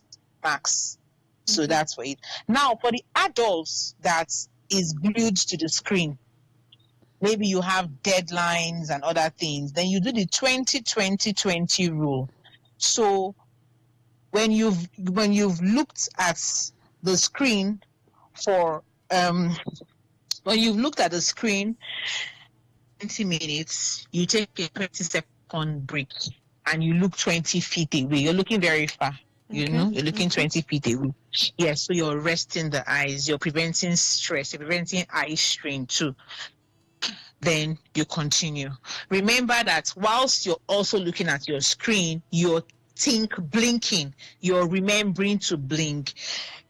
Because as your eyes are open to evaporative dry eyes, so you are thinking and blinking. Now, you want to sleep at night. Take your phones away, switch off your light and sleep. It helps. It calms you down. It rests your eyes. Some of us, phones, we get into bed, look at the phones until we sleep. We wake up and say, oh, the phone is here. You get up to so let me check this message. That's not good. So you need to rest the eyes. Night has come, you turn your phone screen to dim lights and you sleep. Minimum 6 to 8 hours. That's loving your eyes. I know that's going to be a difficult thing for us to do, but we need to pledge today that you've heard the still small voice in the wilderness and you're going to do what your ophthalmologist has asked you to do, since we all want to love our eyes. Okay. Yeah. Someone said, I had cataract and was scared of surgery. I checked online and used soaked bitter cola water as eye drops. It didn't work until Dr. Diamond did the surgery for me. My sight is so clear now, and I thank her immensely. She gave me back my sight, Dr. Queen. Oh wow. That's my God. I'm humbled and touched. Please, no bitter cola water. I beg you, no bitter cola water. Yes. No bitter cola Tell water. your friend to tell your friend to tell your friend, no bitter cola water. And thank you for that. We thank God. All right, that's amazing. So just a way to wrap up, all right, Dr. Diamond, what message would you like to leave to the listener, especially that person who hasn't checked their eyes in years? You haven't checked your eyes in years. That is totally wrong. And in the spirit of loving our eyes, in the spirit of pledging to be good ambassadors of the eye, we forgive you. Okay. And we are saying Your that sins by are forgiven. tomorrow, it's totally on one condition, that you will visit an ophthalmologist before the week runs out. Okay. And keep a date. Same time yearly. Okay. It's just good practice. It's good practice. Absolutely. All right. Yeah. Thank you so much, Dr. Diamond Tonya Ubini, consultant ophthalmologist, chairman Young Ophthalmologist Forum Nigeria, Ophthalmologist Society of Nigeria, PRO, River State. I mean, it's been enlightening talking to you. So relaxing and enjoying talking to you. Love your eyes. Thank you so much, and I hope that you have a fantastic evening. Yes, today. Thank you so much, Queen. It's been wonderful. All right. Thank you. Thank you so much. Enjoy your evening. All right, that's our show. Doctor in the House, you've heard it. Love your eye. It's very important that you do that because your eyes is an important sense organ, and then you need it to see and to do every other thing. We had been speaking to Dr. Diamond Tonya Ubini, consultant ophthalmologist, and she says, most importantly, visit an ophthalmologist tomorrow. Make it a routine. Once a year, it could be a birthday gift or an anniversary gift for your partner and yourself, your children, whatever way to celebrate and love your eyes. And remember, if you ever notice anything that's unusual, run to the hospital. Do not self-medicate. That's our show, Doctor in the House today. 95.1 FM, Voice of the People. My name is Queen Chima. Shortly, we'll be on the show Cruise Control. That's in 3 minutes. Thank you once again, Dr. Diamond Tonya Ubini. And do stay with us on the show. Good evening. I'm Queen Chima. Thank you. Bye-bye.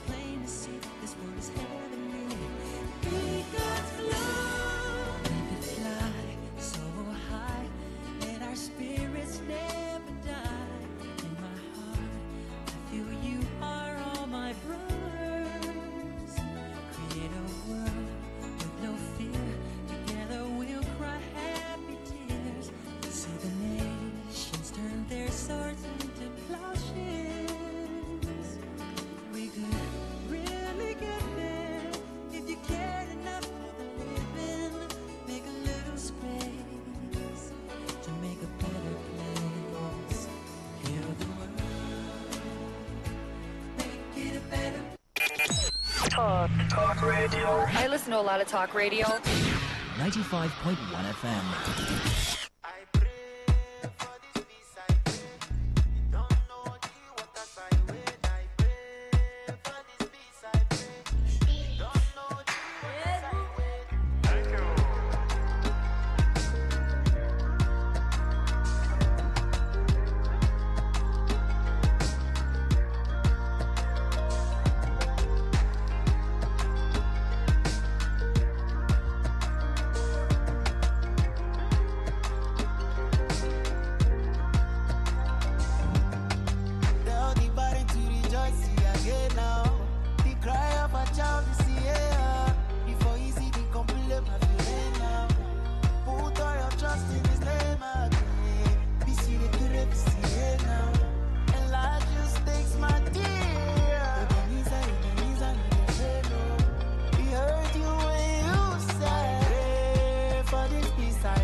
All right, yes, it's a beautiful evening, 7 minutes past 8. Today is Sunday, October 12, 2025. Okay. And it's a wonderful Sunday evening. Thank you so much for staying tuned on this dial. It's been a fantastic one from 6 up until this moment that we'll be talking to young people about young people stuff is cruise control. Yes. And I think I saw the story when I was going through the tabloids and I'm like, okay, I mean, they warned us. It's not like they didn't. But we're going to be taking a different angle to that story, especially because we have students here who probably, some of them still in school, maybe most of them graduated. Some people some people are in their master's level. I mean, masters. And that's how you just walked into the studio. I mean, I don't get, right? My name is Queen Chima. I have interesting people here in the studio. Wait, Zina. Is Zino or Zina? Is Zina? It's just the both of us. Yeah, we were very safe. I mean, safe amongst men. See men, no. Men mounts. I mean, all right, I have interesting people. And of course, they say ladies first. So I'm going to introduce the beautiful lady here who just told me that she just graduated. Zina, baby, how are you doing? I am wonderful. I'm wonderful. Congratulations. Thank you. Latest graduates in town. How does it feel? I mean, it feels good, but like, I mean, I'm nervous. Oh wow! What are you nervous about? The world, yes, the outside world. Yes. But you've been in the world. I mean, you've been cooking from year one or what? You've been doing business. Yes, I have. So I don't think the market is new to you. No, it's not. It's not. About that part, no, it's not. But you know, I don't have to go back to my parents and be like, true, textbooks or something. That part.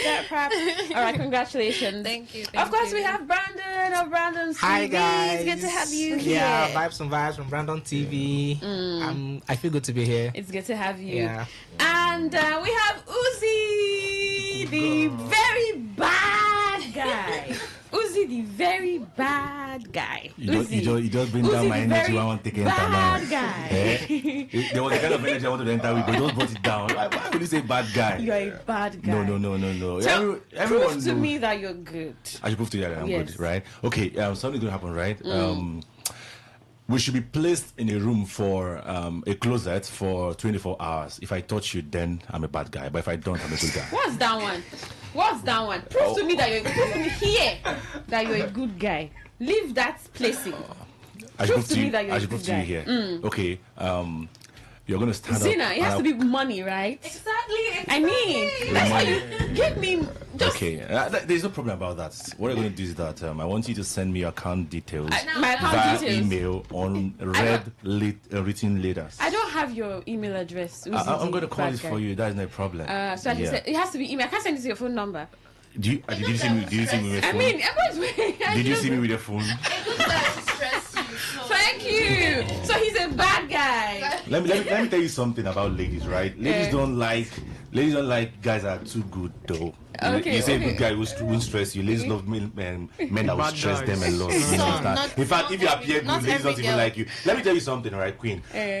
Online, there's a challenge that they ask people. They say he's a 10.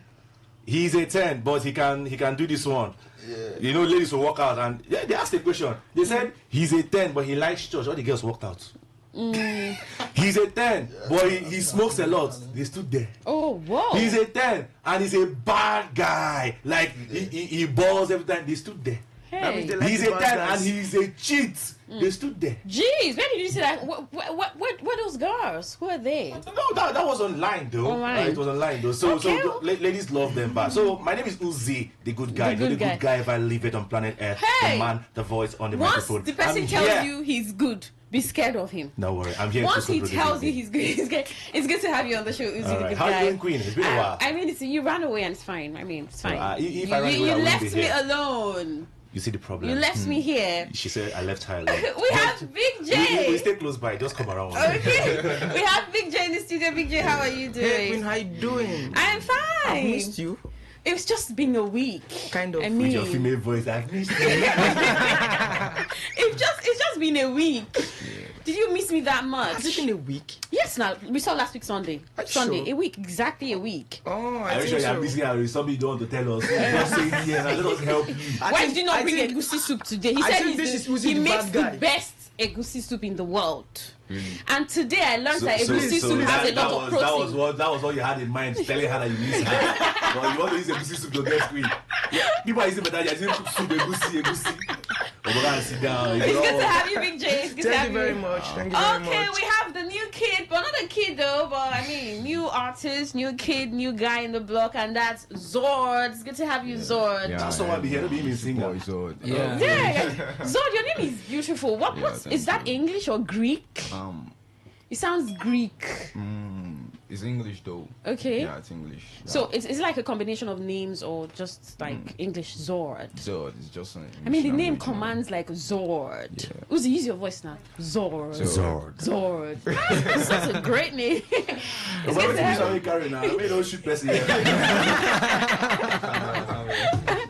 It's good to have you guys here. Yeah. So, like I was saying earlier, right? So, my name is Queen. Welcome to the show. I saw the news where ASU has gone on strike. Okay. I know Zina will be saying, thank God I don't graduate. But, I mean, there are lots of things you should do. You don't do me first. I still have a lot to do. I don't feel good about it, honestly, because they went on strike in my year one, and I stayed home for 14 months. Crazy. Yes. Whoa. They gave us that's a year 2 months. They gave us 6 months break, and then strike came. So that's 14 months altogether. So I don't know why they want to do it again. Like now that I'm in my final year, like it's frustrating. Whoa. Okay. So I saw the Academic Staff Union of Universities on Sunday declared a 2-week total and comprehensive warning strike across all public universities in Nigeria. Now the announcement was made by the national president of the union, Professor Chris Piwuna, at an ongoing press briefing in Abuja on Sunday. That's today at the University of Abuja. And it's a 2-week warning comprehensive strike. It commences 12 a.m. Monday morning. Wow. So, and somehow it's good Zina started on that note. I mean, in her year one to 14 months strike. I mean, I think one or all of us have like experiences of strike actions by ASU, especially if you're in public, you're attending or attended a public university. Zor, did you have any strike experience? Everyone does now. Like, victory. Miracle! Miracle, I just need to change your name to Victory. No, I'll call you Victory. Miracle, it's good to have you. How are you doing? I'm doing great, Queen. Thank you. I like your headgear. It looks beautiful. Thank you. Have you experienced any strike action? I mean, have you graduated? Yes, I did you experience any? Yes, I did. How was it? It was horrible. How many months? On the brighter side. Oh, because I think some people have brighter side stories. Yes, that was the period I learned how to sew. Is it really bright? Yeah, because I made the most of my life then, and I'm actually. I agree with her, actually. I do at some. Yeah. So it's a situation of all things work together for good. For some persons, but staying at home, waking up at home every day was exhausting. Yes. So I really don't want us to go into all the technicalities of why the strike and all. It's about a 2009 agreement that the federal government has not been able to complete today. But I just want to know how this strike action really affects students. Uzi, I know you're in a different level now, but when you go back to that level, where how was it like? I mean, did you experience any strike action? First of all, I don't know why Nigerians in Super Eagles and also Super Eagles will be depending much on Iheanacho. On Victor Osimhen, when ASU should be our top striker. He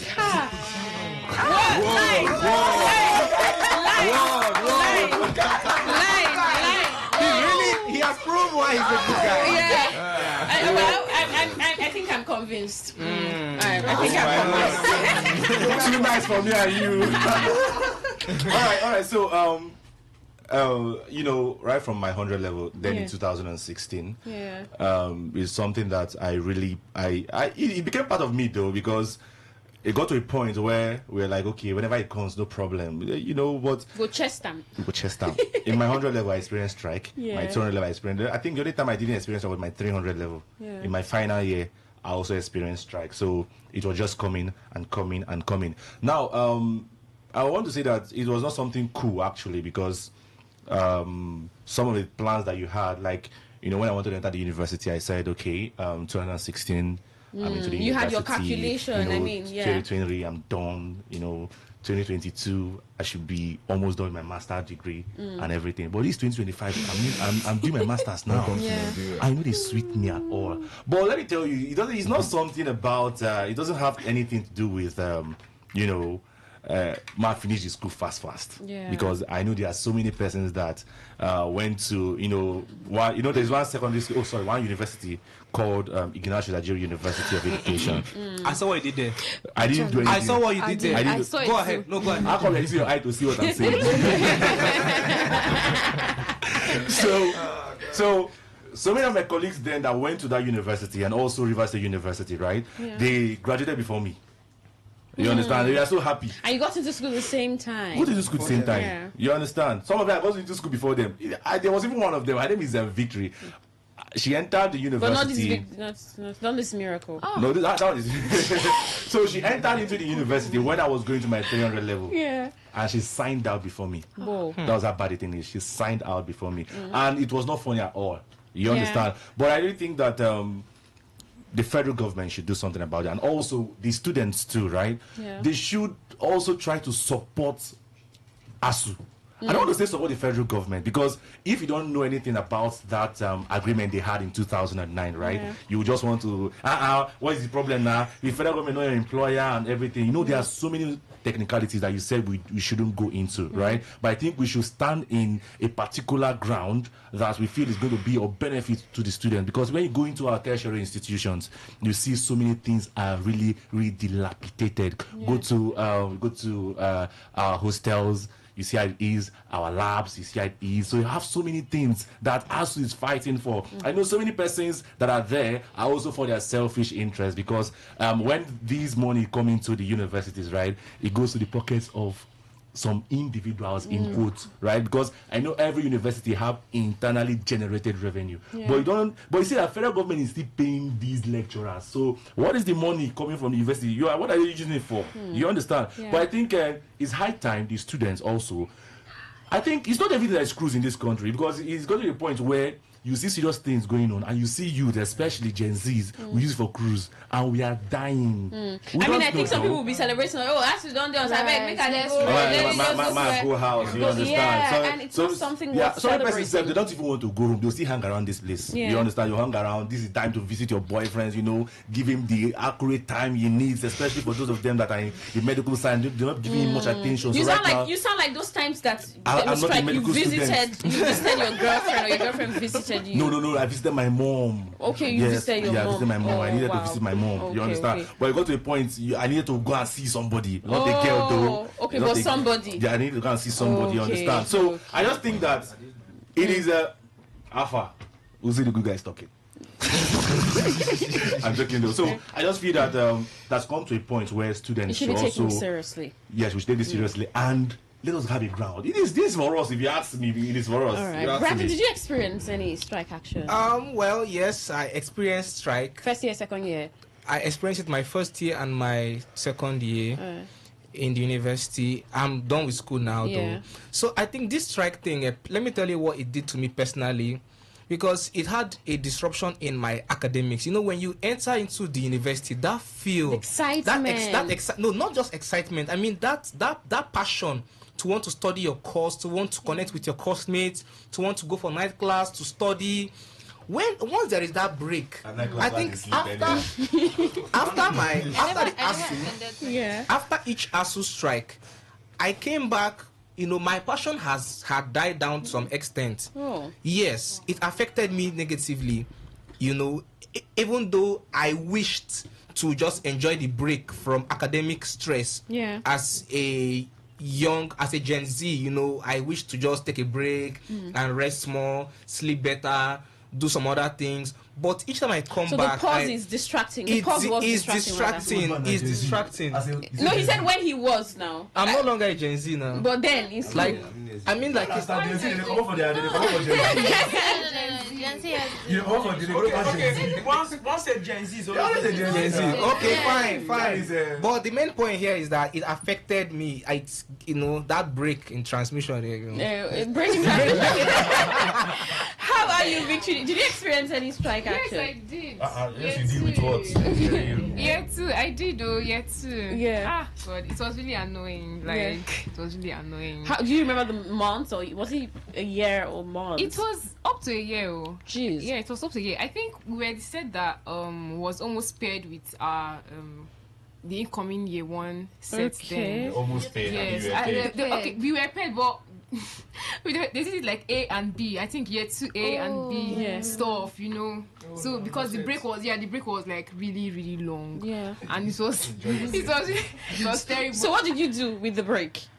Was that when you started cooking? No, I started learning online skills. That was when I started learning. So do you think the break was good? Yes, I know I utilized the break, but even though I was not happy because it was actually extending my stay in school and I was not happy about it, but I had to make use of it, good use of it. So okay. So Uzi, what did you learn that period? Was it the period you learned how to be a good guy? Not learn anything. Was it the period you learned how to be a good guy? Oh boy, you did not learn anything. God will not forgive for this you just said. Okay. I think the highest strike I had then was just 6 months. Okay. Right? 6 months. I learned so many things, my bro. Tell me one. Do you know that I did barbing? I know you don't know about that one. Okay. So you learned how to. But the problem was that immediately school opened, that was the last day I touched paper. I just saw that a useless skill because I don't go school. No, see, sometimes there's some things you will do. When you come back, you'll be like, this is not rubbish. Okay, when we had our first strike, the skill thing, there's usually the rush of learn a skill that you don't even know the skill to learn or to acquire. Queen, when I had that strike in 100 level, right, I went to a barbering salon to learn how to barb, right? When I came back to school, why they barb everybody for free? Everybody who's that fan, my guy. You did not learn my the guy. My guy. I don't barber, my guy. I don't my guy. No, I said this is not rubbish. So I just have to trade away, right? Yeah. So but see, Queen. Okay, I think other people should talk. Then I'll come back to what I want to actually say about this going to acquire skill during this particular time. I had an experience. I think it was 6 months, and then I was into importing and exporting. I was a businesswoman. Importer, exporter. Wow. I decided to just go do business with my brother. Help him a lot of money. Help him do business and all. I learned how to buying and selling and everything. It was fun. But like Brandon said. Okay. I remember one instance that happened. There was one more strike when I was in 400 level. Yeah. And unfortunately, I had a car accident. No. So I think that strike I benefited. That was the only strike that I benefited from because I had time to heal, to recover.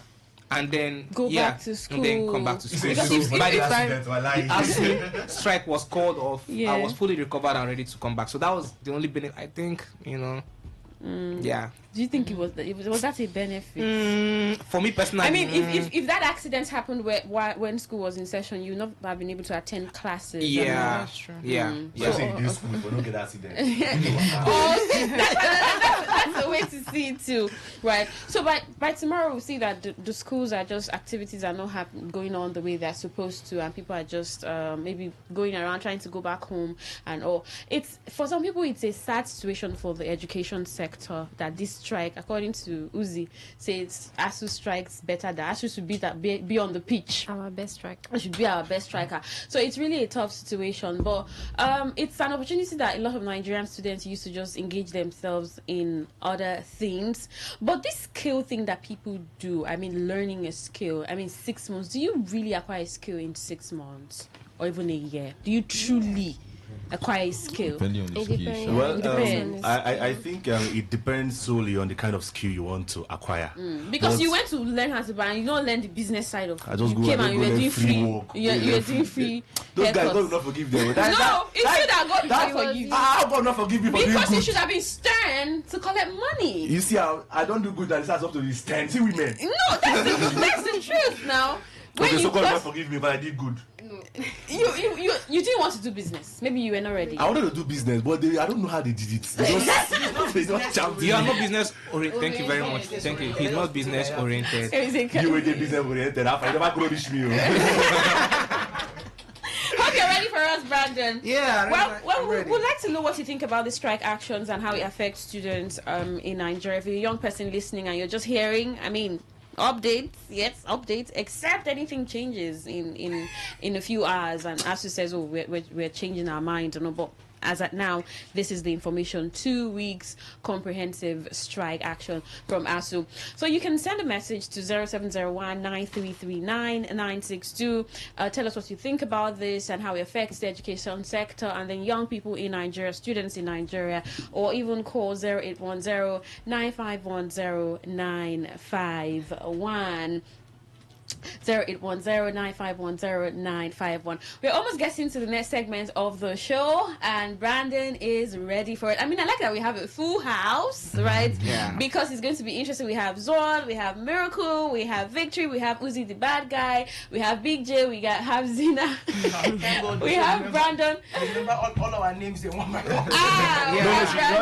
She did a good job. She said bad guy. She said that's not my name. That's her name. It's not my name.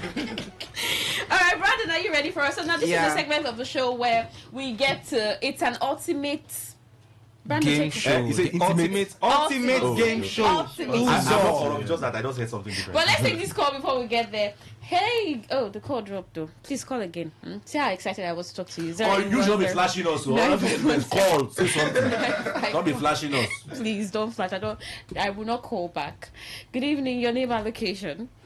Yeah, my name is Reginald. I'm calling from Quebec. All right, Reginald. Greeting to all of you in the studio. Thank you for calling. Rugged you. Yeah, let me look at the issue of ASU declaring strike.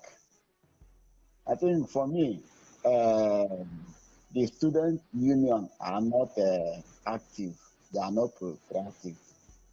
Because the issue of ASU declaring strike, also and the federal government issue, should not be affecting the students. The students shouldn't be the one that should be affected here now. Because it's only the disagreement between the ASU and the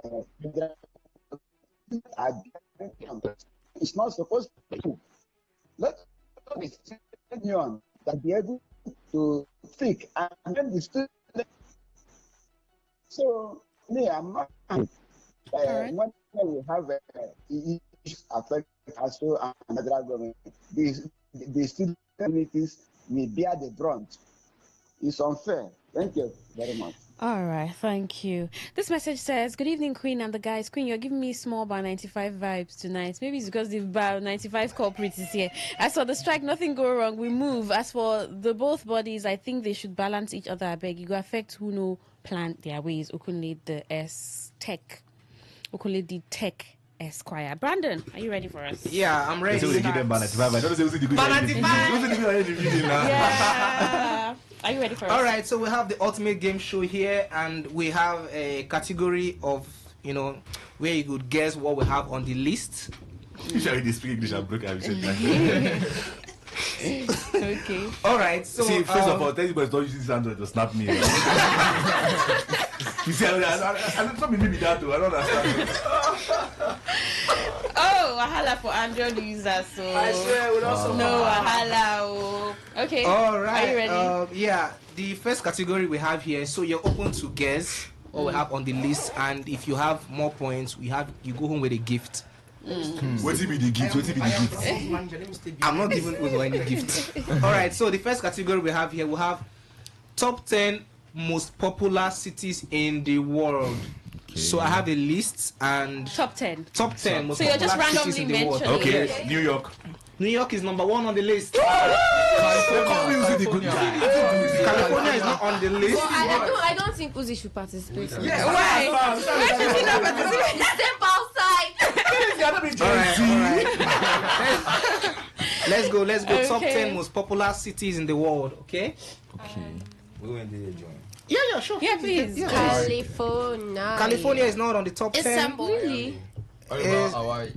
Hawaii is not on the top 10. Is not on the top 10. Wait. Singapore. Paris. Paris is on the list, yes, at number 8.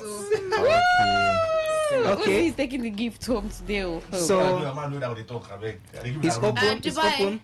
Dubai is on the list. Yeah. Toronto. Toronto is not on the list. Maldives. Sorry? Maldives.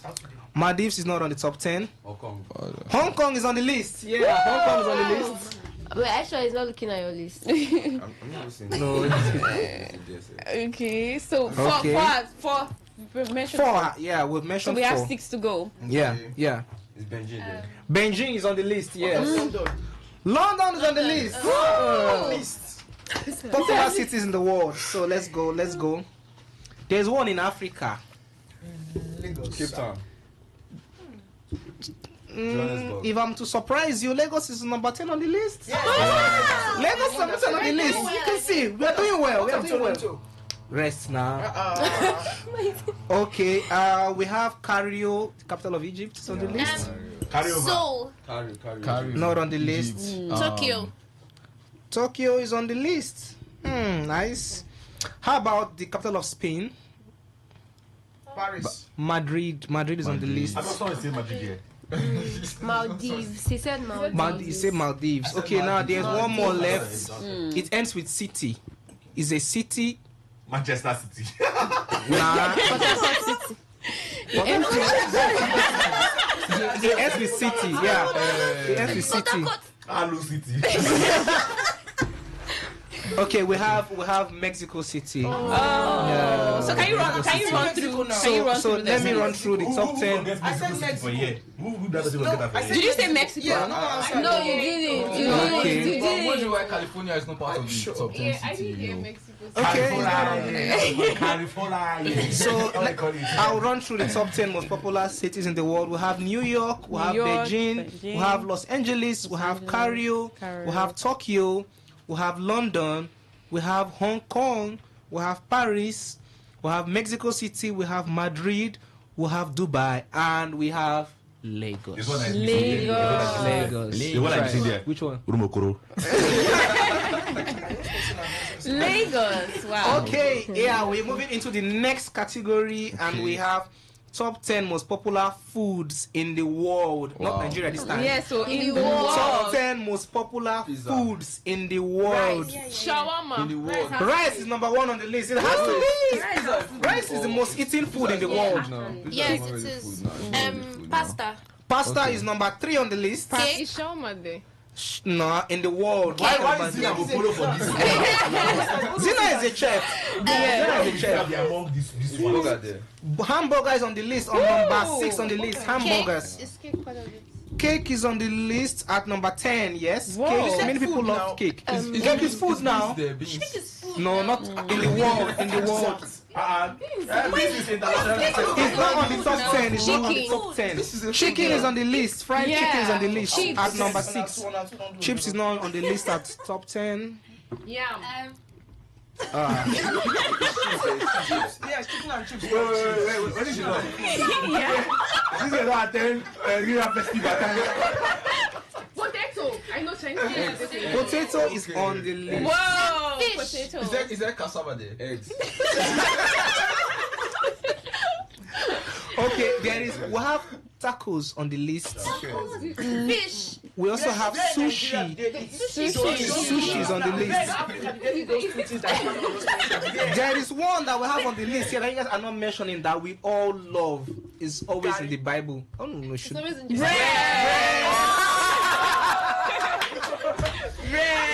yeah. Yeah, bread. And we have one that Nigerians love eating, especially in the supper period. Gari? No. Noodles is on the list. And there is one that we haven't mentioned that girls love the most, especially Zina. Shawarma. Ice cream. Ice cream is on the list. Ice cream. Yeah. Please run through there. Food is anything you eat or drink in order to grow and live. I eat or drink is food. Okay. No, don't mention brands. Why are you mentioning brands? Look at this boy. Okay, let me run through the top 10 foods most in the popular world. foods in the world. Number 1 is rice. Number 2 is pizza. Number 3 is pasta. Number 4 is tacos. Then we have sushi. You are not modernized now. And Mexicans eat it. Yeah, the chef. I'm not modernized, but Mexican eat it. You never say Nigerian shop. But you are not modernized, Uzo. No. Nigerians eat it, but it's not that popular like that. The Chinese eat it the most. The Chinese eat sushi. When we don't eat it like that. Can you imagine? Sushi is for Chinese people. I say most Chinese people love sushi.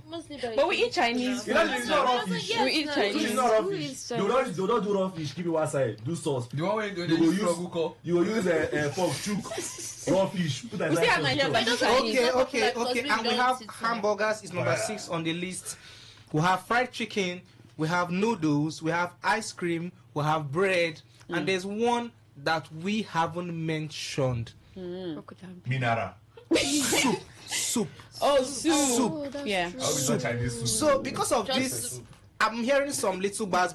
I want us to revisit the top 10 most popular foods in Nigeria. Let's just revisit that before we go into the next category, so that some persons will be happy and mention their beans and yam. So let us mention top 10 most popular foods Nigerians love eating. Easy. Take it easy. Gari is number 2 on the list. Rice, jollof rice is number 1 on the list. Number 1, yes. Egusi soup is number 3 on the list. Nigerian food, right? Nigerian food. Foods Nigerians love eating. Okay. Amala. Okay, on number 5 we have akara beans, moi moi. It's all in the same category as 1 on number 5. Shawarma. We have amala and ewedu on number 9. Shawarma. Shawarma is number 10 on the list. What about Semu? It's not top 10 on the list. Foods Nigerians love eating. Pasta. Yam. Really? Yeah, on the list we have pounded yam on number 4. The Nigerians love pounded yam a lot. Yeah. Tapioca. Tapioca. No, now. What's the English name for tapioca?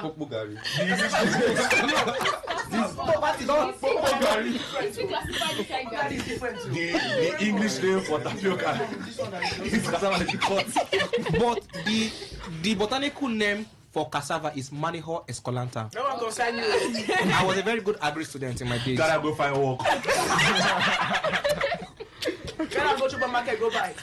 Okay, now we have number 8 on the list. Foods Nigerians love eating: roasted corn. Number 1. Like my dad. Who don't taste that corn and palm oil with pepper and onion? Who don't taste It's that? sweet. Corn and palm oil. Yes. With pepper. You roasted We are corn. not talking about types of sacrifice. You roast the corn. You remove it one by one. That's it. You put pepper. You slice No, it. we say. For night, I'm gonna find you come. You mix it together. It is Oh wow, Chef J. Now why you think they stunt your growth? No, it's actually true. I remember those days. Okay, those days. Okay, you stop. That was how you are going to grow small. And so when they grow. No, imagine that thing like that. Don't stunt your growth. Roasted corn and palm oil. How they grow? At least. I've tried it before. I've tried it. Yes, I have. No, you tried it It's before and you actually stopped. sweet. No, see their height. See this one height. How can someone eat roasted corn and palm oil? It's very, yeah, you've not tried it. It's very sweet. You've not tried. Are you serious? Yes, I have. I've tried. It's very sweet. But what combo have you eaten apart pear and coconut? Apart pear and corn, then coconut and corn. Whether boiled, roasted, what other combo have you had with corn? Papa and bread. No, with corn. Corn and beans. Corn and beans. Yeah. Corn and Have you beans had corn is a and very beans? love combination. Corn and beans. Yes. You will cook the corn with the beans together.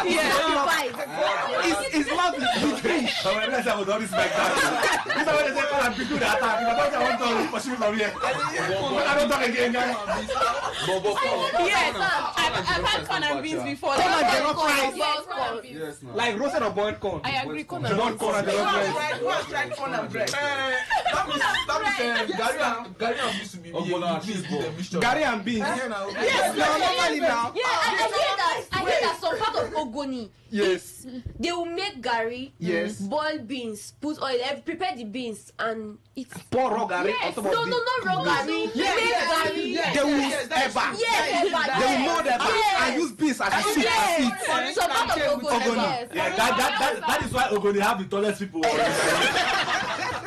No, they actually do it in Bayelsa too. They do it in Bayelsa. Yes. Yes, that is why Bayelsa have the fairest people in this city. Fairest on Yeah, I don't know that thing. That food combo is nice. Yeah. Beans and Gary and Eba. Even. We don't see why you shout. Alright, let's go on, Brandon. Okay, so let me run through the list of the top 10 foods Nigerians love eating. Number 1 on the list, we have jollof rice. Number 2, we have gari. Number 3, we have suya. We have egusi soup. We have pounded yam. We have moi moi akara beans in one category. We have small chops. We didn't mention that. Nigerians love eating small chops, especially during events, parties, and the rest. So, and then we didn't mention one again. Pepper soup. Pepper soup. Pepper soup. Nigerians love eating pepper soup. And then we have roasted corn. Then we have amala and ewedu. And then we have finally shawarma. That is for the category of top 10 foods Nigerians love eating. So let us do top 10 games you played when you were small. Early morning, pepper soup. What's that one they do? That one where they do we like 5 where they start baby goat Chinese Oh Jesus! No, that was when they slap. Why be saying to us that local song that way they always do and then we look at it all rise like popcorn.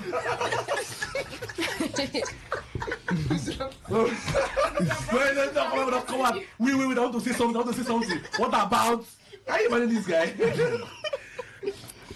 This is how we just often. Okay, well, the next category, top popular road networks in Port Harcourt. Let us visit this one again. Road now. Link Road. In Port Harcourt. Port Harcourt Aba Road is the most Road. popular. East West Road is number 2 on the list. Odili Road. Odili Road is on the list. Yes. There's nothing like Choba Road. Rumokoro. There is nothing like Rumokoro. That's the Stadium flyover. Road. Ikwere Road. Stadium Road. Ikwere Road. Ikwere Road. NCA Road is on the list. Stadium Road is Transamadi not Road. there. Stadium Road is on the list. Stadium Road is on the list. It's not top. Airport Road. Airport Road is on the list. Airport Road. No Air Force Road now. Uzo. That's Aba Road now. That's a place, not a road. Wait. You said we should be guessing. So I don't guess. Just take it. Road network. Then we have Ada George. Rumola Road. Rumola is not a road. It's what I It's a junction. What about not a road? It's a flyover. Okay, and then I think this one is going to give us some kind of bad boost. Top 10 Nigerians, Niger top 10 celebrity fan base. Niger top 30 BG is number 1 on the list. FC. Wizkid FC number 2. Rattles number 3. Sadabojas.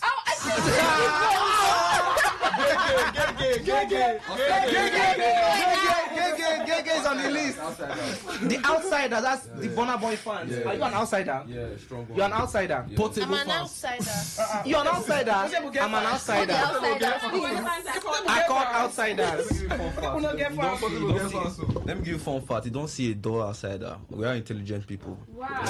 Clock it. Okay. Then we have Tasha fans like Titans. The Titans. Oh. Yes. Wait, even Tasha Sab gets fans. Tasha get fans now. Fan base. They play. Sharp. I think this the girl. most popular. This girl, Hidabasi Kukatins.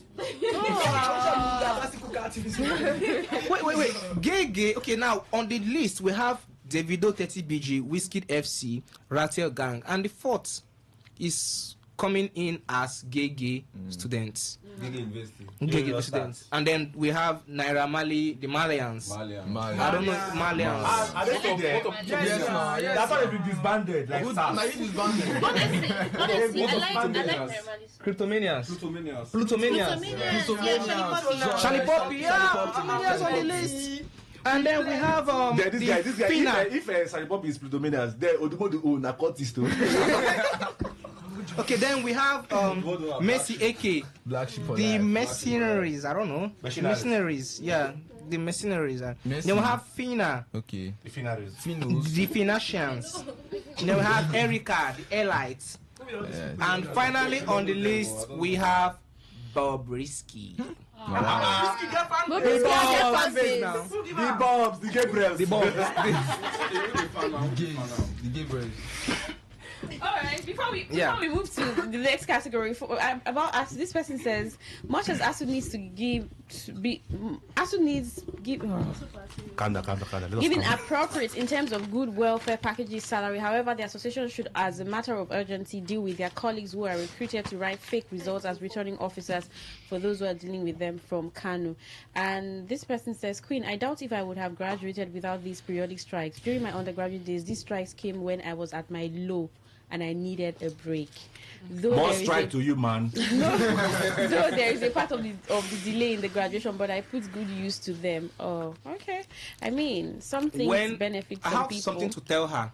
If you are a parent and you are paying rent for your child and the strike happens to prolong and your child happens to have to come back home due to the strike and you're still paying the rent and is elongating the period, like don't leave me. But some people have to.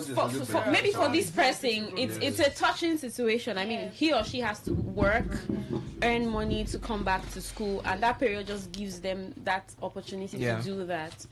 I mean, celebrities. Okay, let us go. Top 10 celebrities from Port Harcourt. Burna Boy. Dr. Mighty.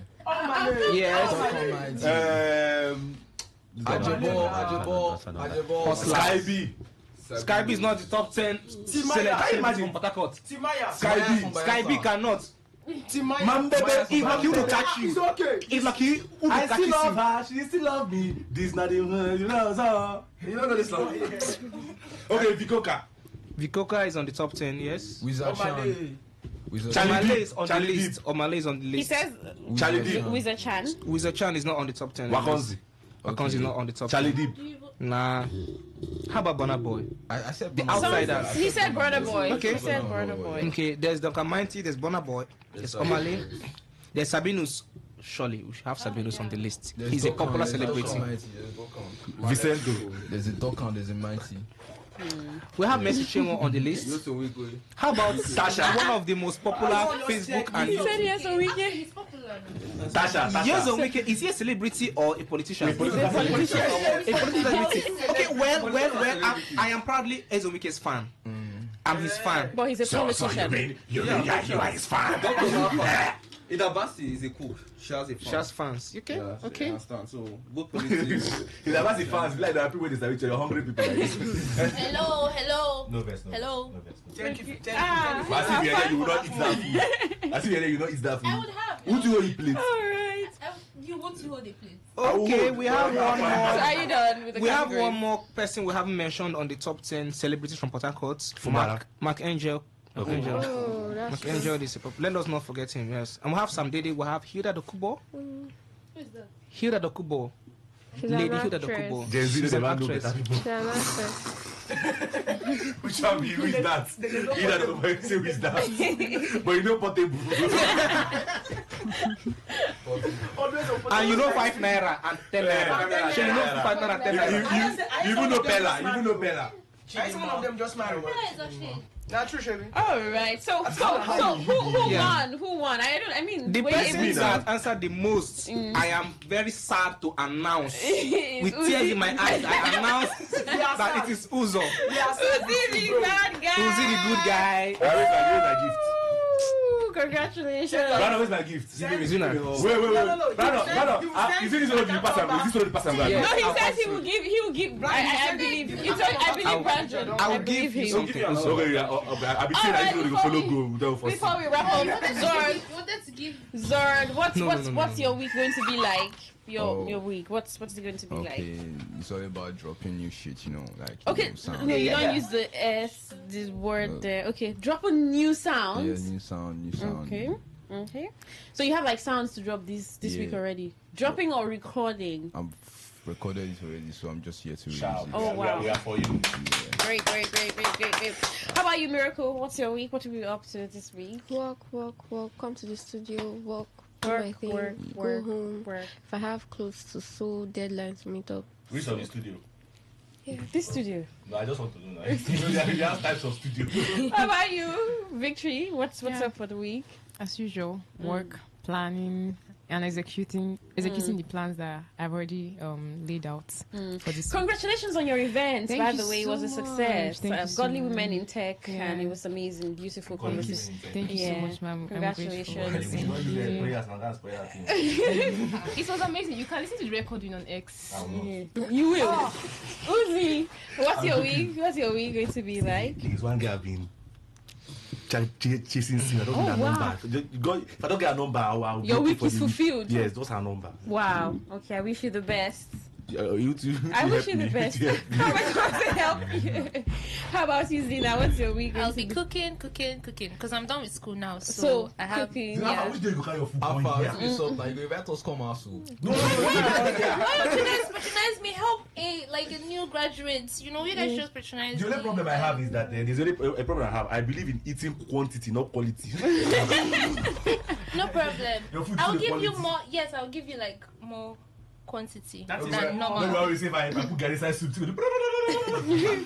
How about you, Big J? What's your plan for the week? Okay, this week I intend To be following back. eating corn. No, No, this week I intend traveling, and I've been to I follow think we Brandon have like one or two events under Brandon TV. Yeah. But this week I Not intend Brandon. traveling. It's Brandon, right? Yeah. So this week we have Brandon week, and we have traveling to make. Okay. If I'm not mistaken. Great. Brandon, how about you? Well, my plans for the week, I'm going to be having lots of video shoots for brands. I'm going to be resting too. Okay. And I'm going to be preparing for the Face of Brandon TV second edition. Oh, wow. Yeah. Congratulations. Yeah. That's amazing. No, I won't. Why? See, if you want them, we'll give it to you. I next. This one is real I next. How about you, the outsiders? You guys can come. I'll just be minding my business for the week. Oh, I like that. Okay. All right. It's going to be a great week. We're going to have a lot of good things happening to us. Thank you so much for tuning in to Cruise Control on Today 95.1 FM. 9 o'clock. 9 o'clock, we will be on Sunday Family Special. Thank you so much. And you want to give a shout out? Sure, Yes. give a shout out, please. You should have said that earlier. All right, I want to give a shout out to my family, my dad, my mom, my family. My sister is here, so no shout out for you. And a shout out to my uncle, and one big shout out to my boss, my engineer Ifeanyi. He's out there at the rig, he's working. All right. So shout out to you, my boss. All right. I'm loyal, sir. That's our show. Thank you for Thank everything you. you've done for me. Okay, ladies and gentlemen, I want to give a shout out to White Lion. White Lion is over there in the US, and it has this brand, White Lion Entertainment. All right. My bro, I love you so much. Big shout out to you from Uzi, the good guy, bad really guy. good guy ever. All right, that's our show. Thank you so much, and stay tuned.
call is 080 33 111 946. I repeat, 080 33 111 946. 080 33 111 946.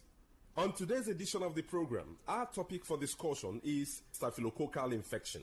And I have with me in the studio Dr. Otumba Abiodun. Sir, you're welcome to the program. Thank you, Mr. Moderator. Staphylococcal infections do occur in the body system when Staphylococcus bacteria enters into the body system and spread within the body system, destroying body cells. Staphylococcus bacteria are majorly of 3 types that can afflict men. But of these 3, the most pathogenic in nature, that is the one that is capable of causing diseases easily in men, is the Staphylococcus aureus, because it is capable of invading body cells, destroying them, causing different pathological changes in the body. When Staphylococcus bacteria spread in the body system, there are a number of changes that one can experience. This can result to burning sensation within the individual, and this can be seen as fever from time to time, or a situation where there is certain hotness coming from within. There can be skin manifestations in staphylococcal infection that can be given one periodic boils or rashes all over the body. In some people, such rashes can come around the pubic region, or even leading to boils that can lead to blisters or even ulcers on the skin. It is possible for one to experience persistent headache in staphylococcal infection because the body fluid is already contaminated.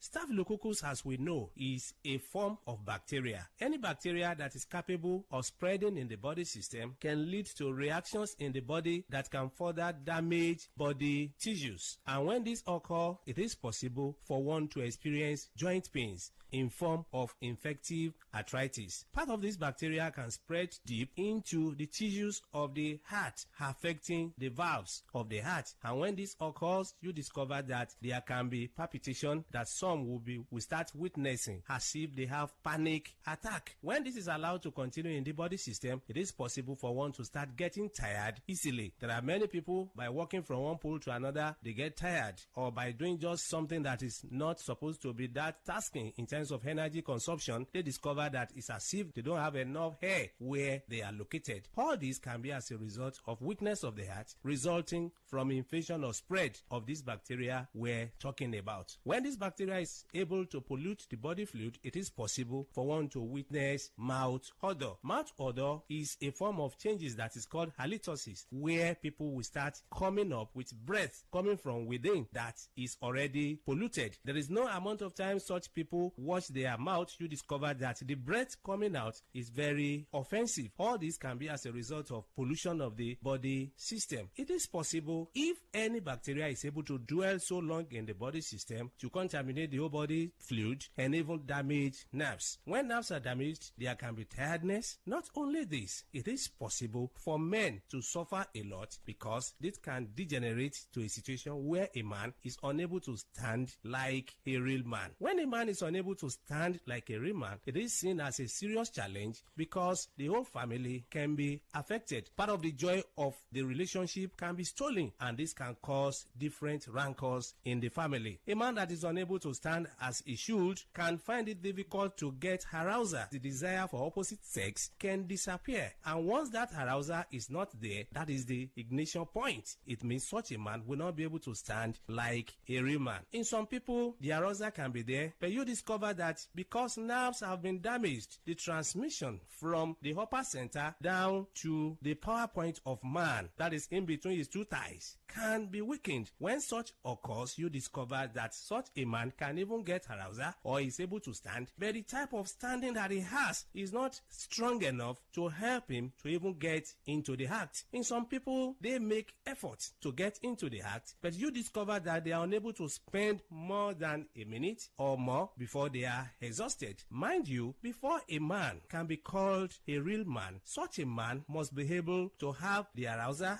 as desired and also be able to sustain the energy he has been able to gather for a considerable length of time. That is when such a man can be able to make his partner happy when it comes to man-to-woman interaction. So such men do suffer from this from time to time. It's after knowing the root cause of the challenge that one will be able to know the right step to take for one to be totally free. Whenever you experience anything that we have been able to mention or other things, it's very important for one to visit a competent health caregiver who will be able to run tests on one and pinpoint where the problem lies and provide solution. For more enlightenment and advice, the number to call is 080 33 111 946. I repeat, 080 33 111 946. Thank you all. All right, you've been listening to the program Roots and Herbs. Roots and Herbs is a program that discusses health-related challenges and suggests possible ways out from the herbal medicine perspective. Roots and Herbs is put together and sponsored by Herbal Heritage International, also known as Baba Yoruba. Baba Yoruba is currently having a special promo package. This promo package will give you the opportunity to enjoy 50% discount on all their products and services. This offer runs while the stock lasts at number 24 Equator Road, Mile 1 by Education Bus Stop, Port Harcourt. Number 24 Equator Road, Mile 1 by Education Bus Stop, Port Harcourt. This promo package will give you the opportunity to enjoy 50% discount on all their products and services. And at the same time, it will give you the privilege of meeting Baba Yoruba himself at the venue. For details and inquiries, the telephone number to call is 080 33 111 946. I repeat, 080 33 111 946. 080 33 111 946. I repeat, 080 33 111 946. Let's take our sponsor's message. Don't go away. We shall be right back. Herbal Heritage International, the Kokoroko for herbal medicine when they produce strong, correct medicine. They take it, they support with country healthcare system. Quality man, correct bakelistic ogbonge herbal medicine. They we know they come out for public anyhow like a big basket. Food ground as every Christmas have been boundary. Sickness self sabi medicine will pass them. After all, monkey smart now because tree near tree is our forest. Heritage International go use the technology of computer testing machine to see and know before attacking that your health condition. We don't become ubarugba for your life with the correct treatment. Therefore, whether definition or without definition, make you visit Herbal Heritage International. Offices way near you. Herbal Heritage International.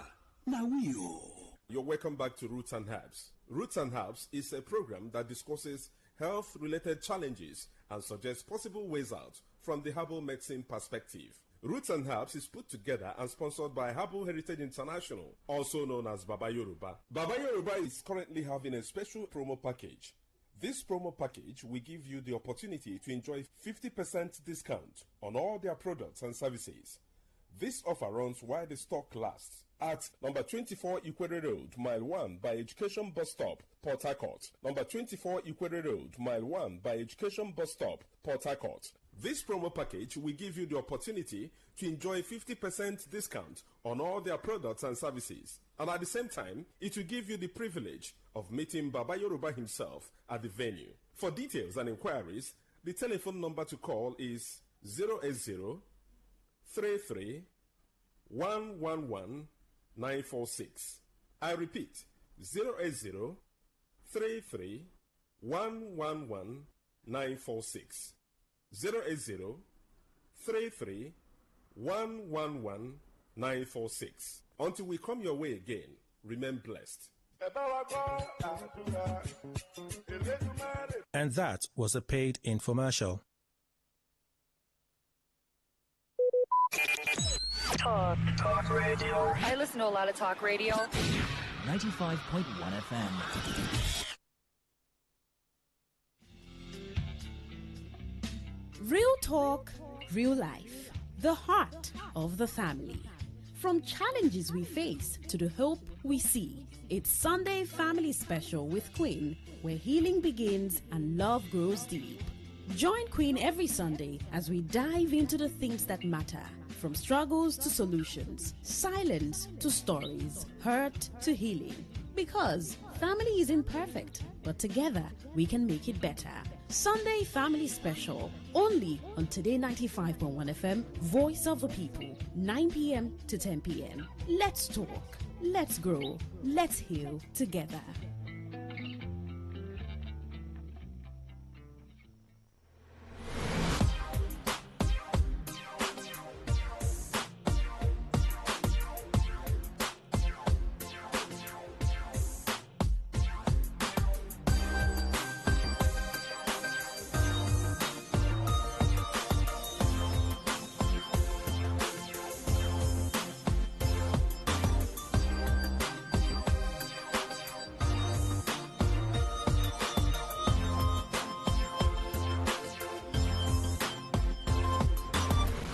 Thank you so much for staying with us on the dial Today 95.1 FM, Voice of the People. It is Sunday Family Special, as every Sunday, 9 p.m. to 10, where we'll talk about the family. My name is Queen Chima. October 12, 2025, Sunday, 12 minutes past 9. Last week, we did have a conversation around betrayal, and that is infidelity. And we talked about if a man cheats or the woman cheats, what happens in the family? And it was a whole analysis as to how it's supposed to be or how it isn't, expectations depending on the kind of family, depending on the individuals. And a lot was said last week. I mean, most of you did contribute to the show, talking about how it can or should work for you. Now, especially if the family decides to pick up, if the partners decide to pick up, picking up is not easy. We did hear our guest last week talk about how not so easy it is and the work that's required of it. So today we're going to be looking at, after the betrayal, can trust be rebuilt? So you may be someone listening, a man or a wife, and your partner's had a situation of cheating and it's being talked about, and you're picking up and moving on as a family. So how do you do it successfully exactly? So last week, we asked if it's possible to forgive your partner after infidelity. This week, let's talk about what happens next. Can trust ever truly be rebuilt, and how? What does rebuilding trust look like in real life? How long does healing take? What role does communication play in restoring broken relationships, and can the relationship ever go back to what it used to be? We have our guest in the studio, Daniel Washington. He's a nation builder, reformer, and a relationship expert. Thank you so much, Daniel Washington, for coming on the show. Thank you, Queen. How are you doing? I'm fine. How about you? How are you doing? I'm fine. I mean, I had to ask that. You look exhausted. Really exhausted. You look... Really exhausted. I mean, thank you so much for always finding that time of your busy schedule to be on the show every Sunday. I know what sacrifice it is, and we don't take it for granted. No problem. You're welcome. Yes, let's pick up from last week. I mean, if there was something you kept saying, is that it's okay if infidelity should not end your marriage, and should not. If you choose that path, is wonderful. Because when we're talking about the family, we're not looking at it from an aspect of scattering. We're looking at it from the place of building. And then where mistakes abound, forgiveness should. Where there's errors, people should forgive. I saw I was watching a movie yesterday, and this person says love isn't complete if forgiveness isn't there. That's right. Right, so there's been a situation of cheating, trust has been broken, and now this family wants to pick up. Let's paint the picture, a picture where the man doesn't feel good about it, obviously, or the woman doesn't feel good about it, but the both of them feel like, okay, we can still make this work. We want to make the marriage work. Is it possible? First. All right, thank you, Queen. You've said it. If the both parties involved say they want to make the marriage work, then it can work. All right, but if they say, I can't take this, the moment one party says, I can't take this, and I've told you, I've countlessly mentioned the role that the I plays in conflict. The moment there is a resounding I and what I can take, it makes it almost impossible to resolve conflicts amicably. All right. When a third party begins to step in to resolve a conflict, it means that nobody amongst the both parties are willing to let down their guards to make things work. Do you understand? So I'm saying to say that if the both parties are saying peace can work, let's give peace a chance. I choose to let go. I forgive regardless. Let our union work. All right. Then, I mean, that's maturity speaking. But I must also say this. Forgiveness, yes. But giving another chance to an unrepentant fellow is a recipe for another heartbreak. All right. It's like a dating relationship. I said this countless times. And I said, when we speak within the context of cheating, I always say that it's either he's cheating as a result of vacuum or circumstance or atmosphere, or he's cheating as a result of personality, character, attitude. So there are cheats who cheat because that's who they are. They are cheats. While there are some who cheat because, or who cheated because nature would always not abhor vacuum. All right. The same applies to the situation around someone who is unrepentant. When you constantly give that opportunity to someone who you know is outrightly a cheat, especially in a dating relationship, you know this is who he is. He's unrepentant about it. He's so unrepentant that he doesn't see anything wrong with it.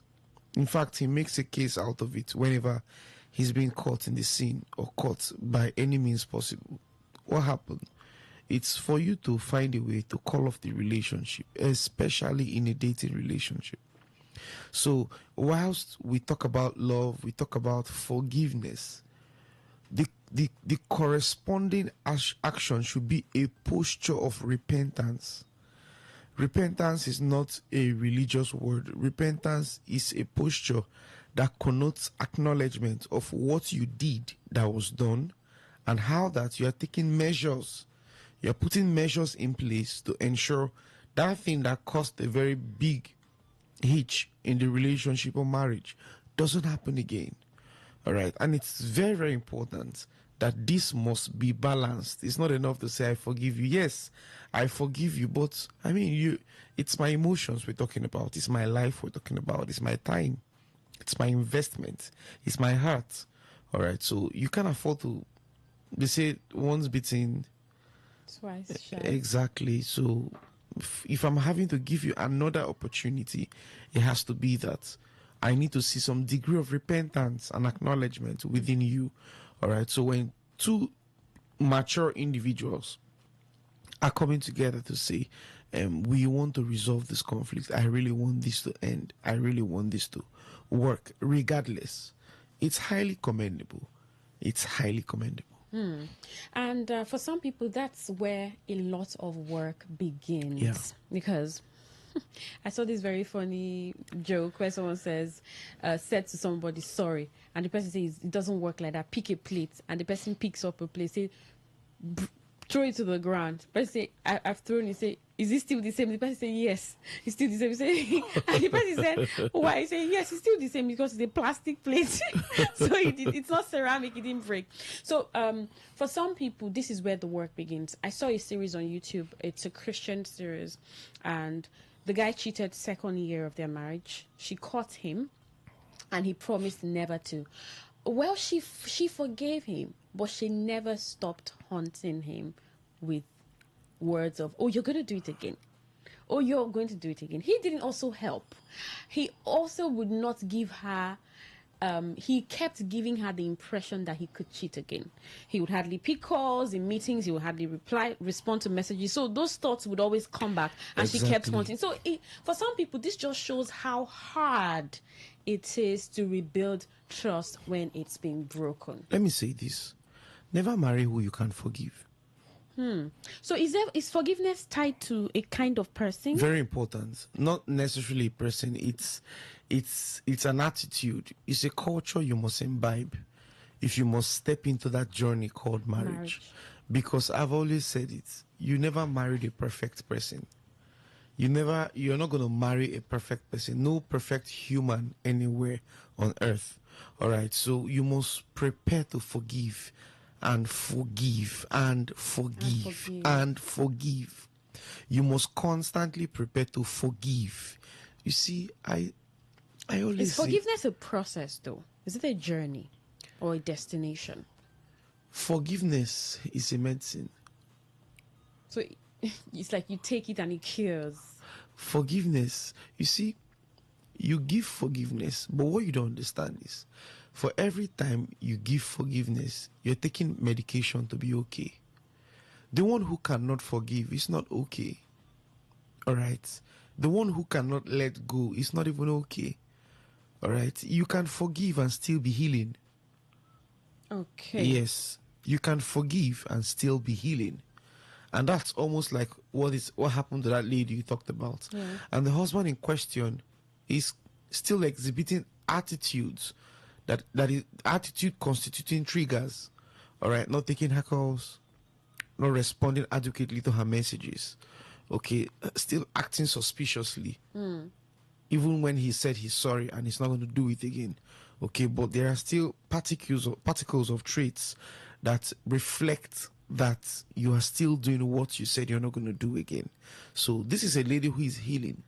She wouldn't help but reference the fact that this is how it all started. This was how it all started and all of that. So the point there is, when you say forgive is like saying, I know you're human and you have such tendency, but you must also understand that it's not to forgive, they say, is divine, right? It's not something that is that easy to do. So if someone is giving you forgiveness, you should handle it well. All right, you should take it very serious. There's a response to forgiveness. Yes, there is a response. The response to forgiveness is change. All right, the response to forgiveness is a better conduct. All right, it doesn't just end in acknowledgement. I acknowledge that I did something wrong. I acknowledge that I didn't speak well. It doesn't stop there. It must move from acknowledgement to implementation of your acknowledgement by the right conduct. So I didn't speak well. This is how I'm supposed to speak. Let them see that the way you know that you are supposed to speak is the way you've now started speaking.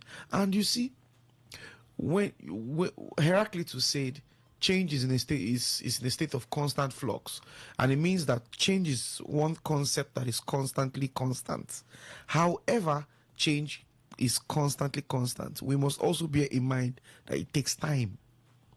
So when you're forgiving your spouse and you see that your spouse, that your husband, your wife is taking that step to become better, and you know when a baby is trying to walk, okay, he falls, he stands, she falls, she stands, she falls, she stands, she stands, she stands, she stands, she falls. It's still making you understand that forgiveness will still come within the corridors of forgiveness. It's also patience. You must exercise. You see, but my concern is that these concepts I'm mentioning, it's not for boys. Okay, so it's really a rotten state when you find a mature girl. Please, when I say mature, I need to talk about maturity in the context of age. I've said it countless times. I've said it over and over again. 40 years old babies, 16 years old men. So the thin line there is their mentality. You understand? So if you find yourself in that kind of situation, you must understand that forgiveness is something you must treasure. You must hold it very well. You must know that you hurt somebody. And you see, when what she's having to forgive is trust that was broken. Yeah. You must bear in mind that you have work to do. Trust is not a gift that you can easily purchase. Trust is a virtue that you earn over time. So, and when you earn it over time, you can break it in a moment. And when you, in fact, even when trust is cracked, that crack, most of the times, you would need to buy it afresh. Or you spend forever trying to repair it, repair the crack. Do you understand? But the most important thing is every crack doesn't leave that object the same. It's either you buy a new object. So when trust is broken, marriages end. So they go back to remarrying. When trust is broken, marriages shake. So they experience some level of chaos and then still return back. All right. But you see, it's not out of place to compare trust and broken trust to that of glass object and all of that. But broken trust in the context of marriage is quite special and unique. I'm saying to say that a broken trust can be regotten, can be acquired again, it can be earned again. It's going to take time. And you see, we came together to earn the trust. We can come together to rebuild the trust. And these things I'm saying, these things I'm mentioning, they are not for children. I'm talking about a husband who understands the gravity of when the wife is hot. I'm talking about a wife who understands the weight of the pain when the husband is pained. When the husband, you see, it's called shared burden. It's called shared pain. I understand your pain. I know how you feel. And I take responsibility. Please help me. Help me not to make it happen again. All right? So I think this is the context, and we must put balance and perspective to this thing we call forgiveness, broken trust, because it's a collective responsibility as it is also a personal responsibility. So there's a space that the person who hurt takes. So let's say it's the man who was in a cheating situation, or the woman. Okay, let's use the man in this scenario. The man was, we're talking marriage, was in the space where he was caught, or he wasn't caught, but he talked to his wife about it. Like, I just had this situation with the woman. And so he's already taking a space of the betrayer, a space of the person who caused the hurt. And then there's this other person who is the person hurting.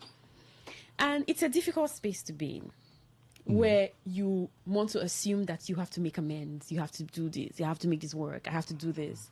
And if there isn't a level of acceptance or collaboration, if you don't feel like that person is there with you, it can be hard.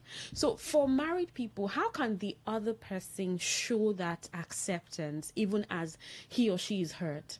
If the man wants to make the marriage work and the wife did cheat, how can he just show that I will be here so that we can do this together? Is it a doing together situation, or, you know what, just fix this thing? But I'm here, but fix it.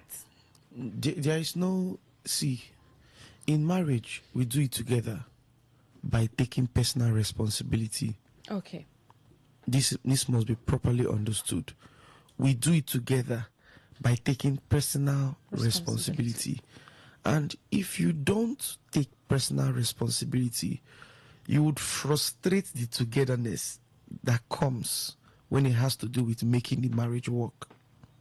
Now, let us say that the lady was found cheating, the wife was found cheating, and then she has sworn, I'm going to do this, I'm going to change, and all. And you are asking, what can the man do? What role and posture would the man take? Let me say this. I'm having to say a couple of things I've said before on air. Love in the context of marriage is work. Let us tell ourselves the truth. The feeling of love is what is sweet. the showcasing or the showing and expression of love is what is juicy. The work is a lot. The back end is rough. The squeezing is not that easy. And that is what makes relationship and marriage work. It's not the feeling. It's not the emotion. See, I don't need to feel like loving my wife. I have to love her. My feelings regardless.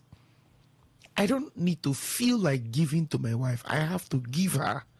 So, where feelings see emotions as the tool to express love, true love sees obligation, commitment, loyalty as a code. And the beauty of it is the fact that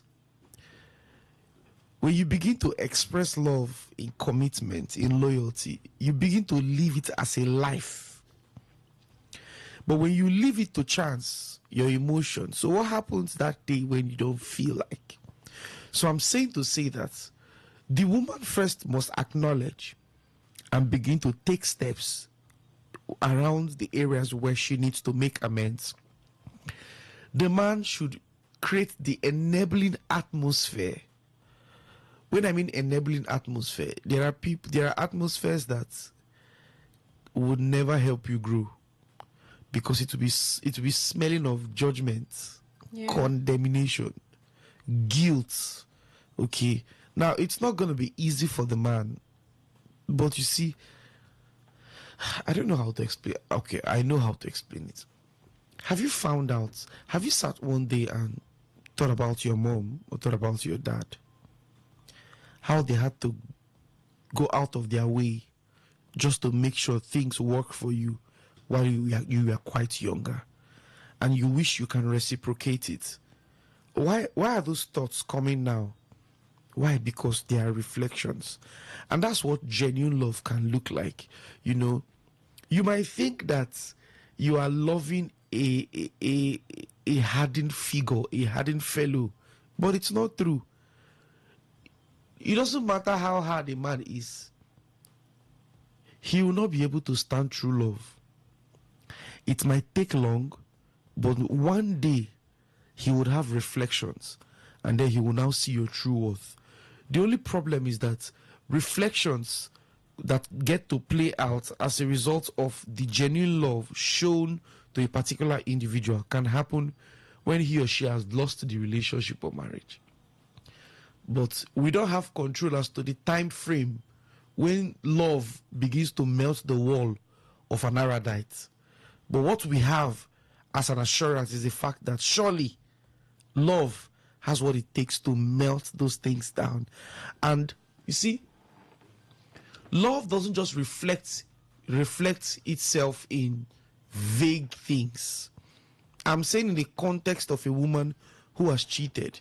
So love from the man would reflect in atmosphere of patience. Okay.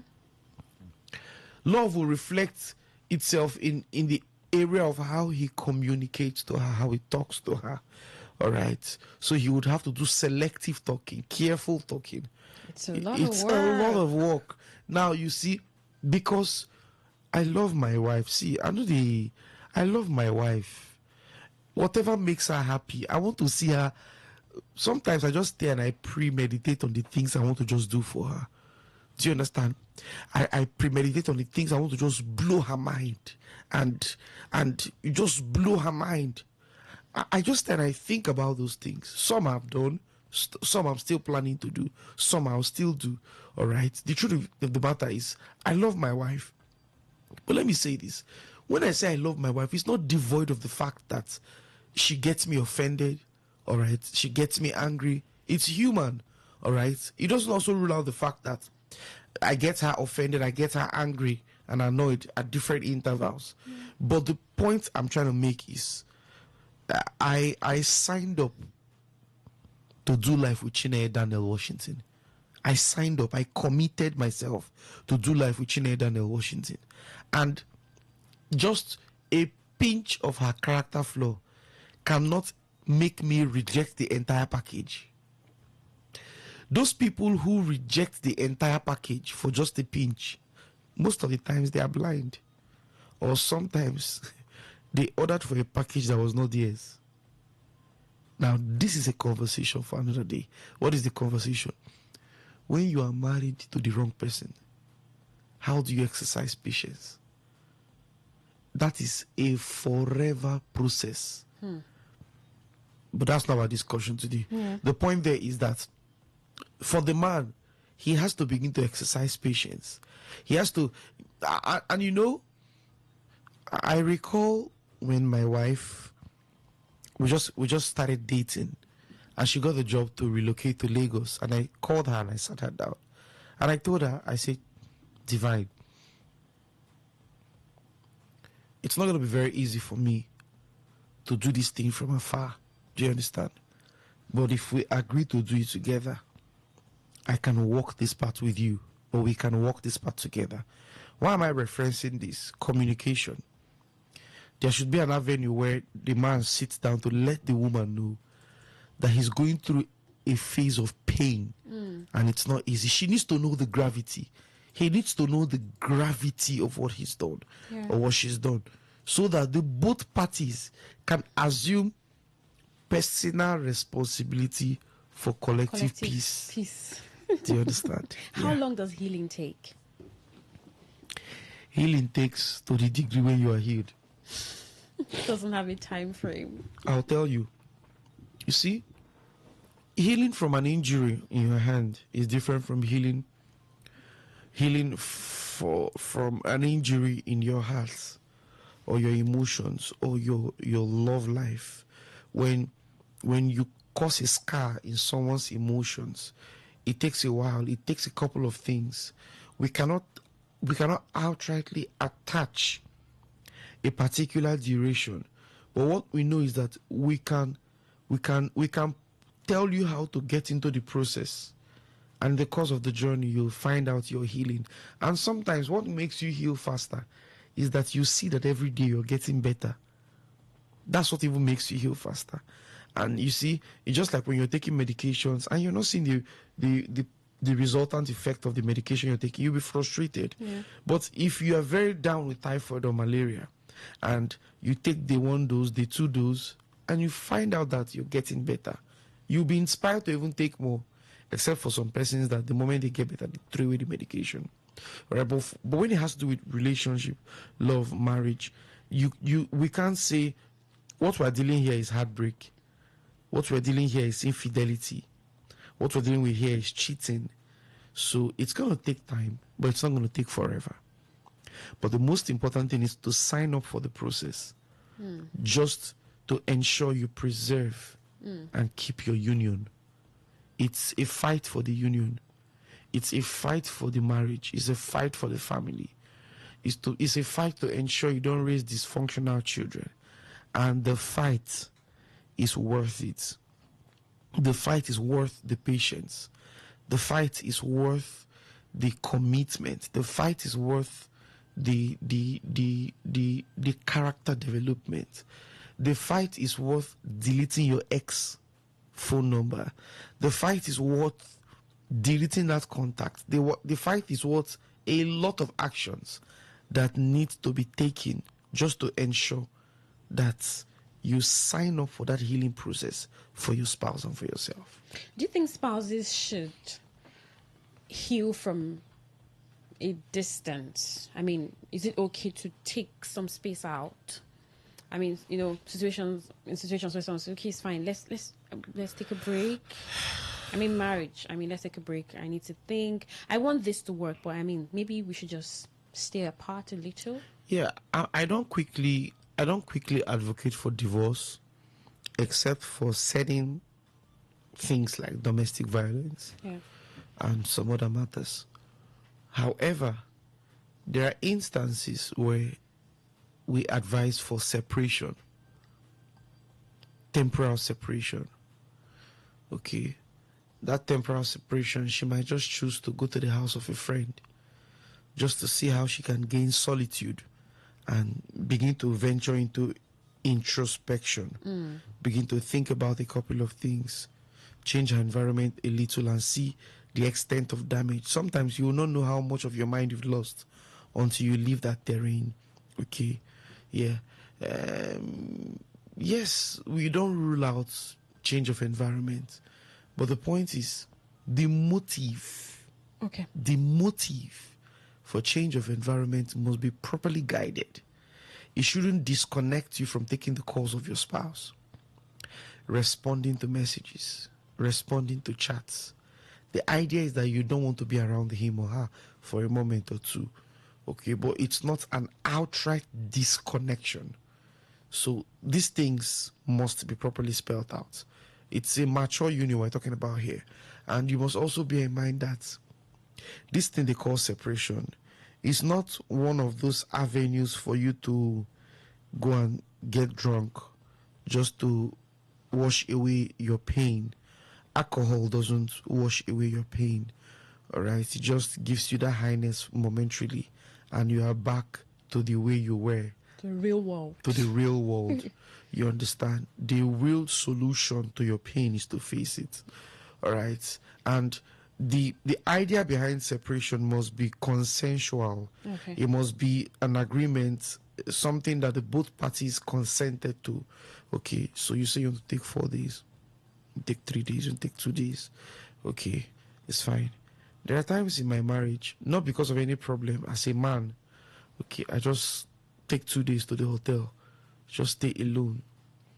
I just want to think. Sometimes the weight can just be much. Sometimes as a husband, the wife has the tendency to forget that you're not a superman. You just have to be a strong man for the family. Even a strong man needs all the attention possible. All right, so sometimes we just take that break, but that's not actually the separation we're talking about. Yeah. The one we're talking about here is where part of your healing process is to take a break, is to take a separation break, to just go and stay with a genuine friend, a true friend that has the sanity of your union at heart. Okay, or you have to go back to your family home. Okay, just go there, stay for a while or two, and then return.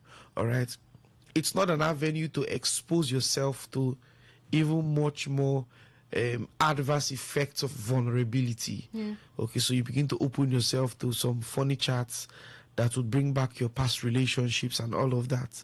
And you know, more marriages have damaged as a result of separation because it was not properly guided. Okay. It was not properly managed. The agreement wasn't properly in place. Okay, like I said, it shouldn't remove communication. It shouldn't cause outright disconnect. Do you understand? Exactly. I mean, maybe that also brings to mind the idea of a third party during this phase of rebuilding. Can we call that? Can we call it rebuilding? Yeah. So it brings the concept of the third party to play, because if you're going somewhere, it means you're going to probably stay with a friend, mentor, family, and so what's the important role a third party can play in this situation? A third party is very risky. Okay. When you don't do your proper findings. Okay.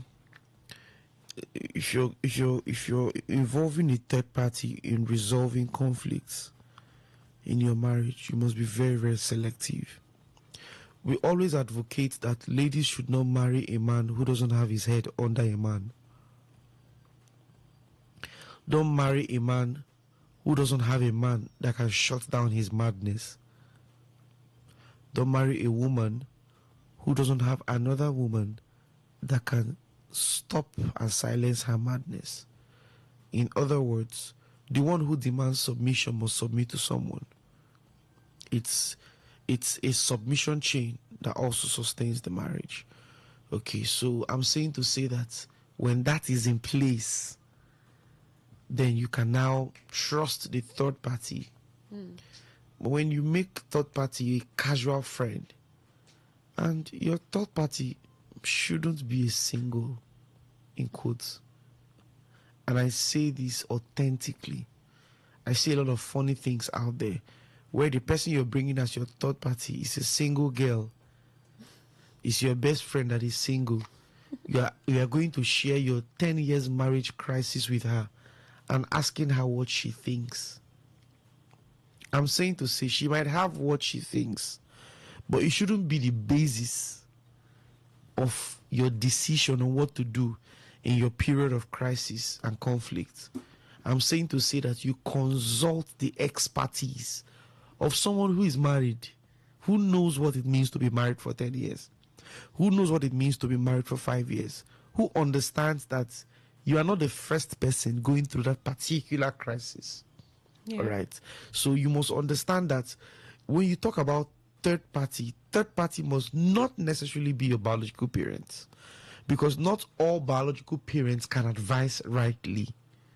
Okay, because they can only most of the times advise from the abundance of their own experience, and experience is not always the best teacher. Okay, it's not always the best teacher. The principle is there for you to learn from. Is your outright refusal to learn from the principle that makes experience your teacher. So I'm saying to say that you must be selective about the third party. You must be selective about your counselor. You must be selective. And nobody wrote it anywhere. It's not written anywhere that your counselor or your third party must be your pastor. I've said this countless times. Not all pastors are marriage counselors. All right. And you must respect the fact that pastors are pastors. Counselor is a different responsibility altogether. All right. So you must know how to do all of these disparities. You must know how to do all of these proper selections. You must know how to analytically say this. And let me also point this. It's not everything you go bring to your family member. The way you paint your husband before your family is how they will see your husband. If your parents or your siblings ever disrespect your husband, it's as a result of the fact that you presented your husband in a wrong manner before them. The same applies to the wife. So it even behoves on the spouse to know how to manage the weaknesses and the challenges that come with marriage. That's why I hear our parents make comments like, whatever happens in the marriage, we'll dig it together. We dig it together because we don't want someone to come and insult us. We don't want someone to come and disrespect your father or disrespect your mother. What you don't even know is it's a scar that stays in the heart of a man that his in-laws disrespected him because his wife was unable to cover him when he was naked. Yeah. It's a scar that is very difficult to remove. So third party is not what we should play down on. However, should be done carefully. We should be done carefully, and the both parties, wisdom. The both parties must be able to let go of I and think we. All right, we have about 6 minutes before we wrap this up, but let's get your thoughts. A situation of betrayal, infidelity, cheating, and the family, the man, the woman wants to make it work. I mean, the husband and the wife wants to make it work. Are there certain things that you think should be done? I mean, I think I'd like to come back to Daniel Washington so we can conclude on communication, because how does it really help? We'd like to get your thoughts. 0810-951-0951. That is 0810-951-0951. Then you can send a text or WhatsApp message to 0701-9339-962. That is 0701-9339-962. All right, Daniel Washington, you had somehow sliced in communication while you were talking, but how does it I think that communication is something that everybody learns on a daily basis, and sometimes it has a lot to do with personality too, the way you're built and wired and how you communicate. Some people can be confrontational, some people can be calmer, some people are passive aggressive communicators. I mean, people need to learn to communicate better. And in this situation, how does your personality help in communicating? Or would you just have to say to yourself, I need to, whatever personality I have, I need to drop it, because my communication would also, the way I communicate depends how we also settle the scores. There are concepts that have been misconstrued to be communication. Communication is not communication. Okay, but let's leave communication. Manipulation is not communication.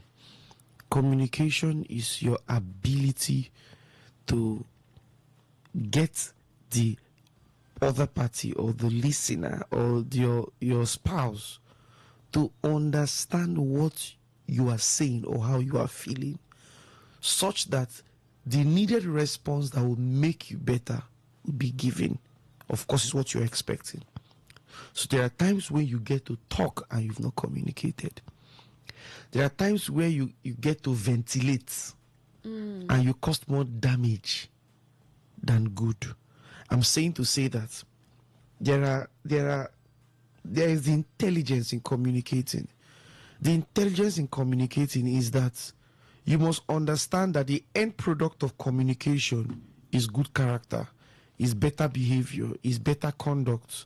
Okay, so I'm speaking about my wife's wrong to her, not because I want to talk her down, not because I want to damage her esteem, but because I want her to get better. So sometimes when I'm angry, I don't say anything. Okay, sometimes when I'm pissed, what I do is I take my time and I find a way to communicate. Now, there are different forms of communication. There's words, there is tone, there is gesture. So sometimes I don't need to say some things. My silence can be a very loud communication. All right. So it's for you now to know what and how it best works in your marriage. So communication is communication everywhere, but how it works, the best kind of communication differ from marriage to marriage.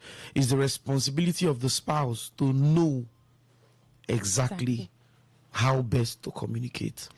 All right, we'll wrap it up here. And I mean, it's an important aspect of healing for this phase, communicating rightly. Thank you so much, Daniel Washington, for coming on the show. You're welcome.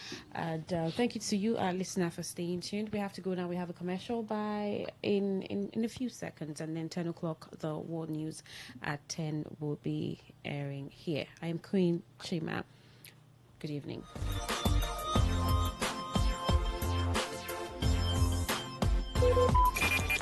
Talk radio. I listen to a lot of talk. Please listen to this infomercial.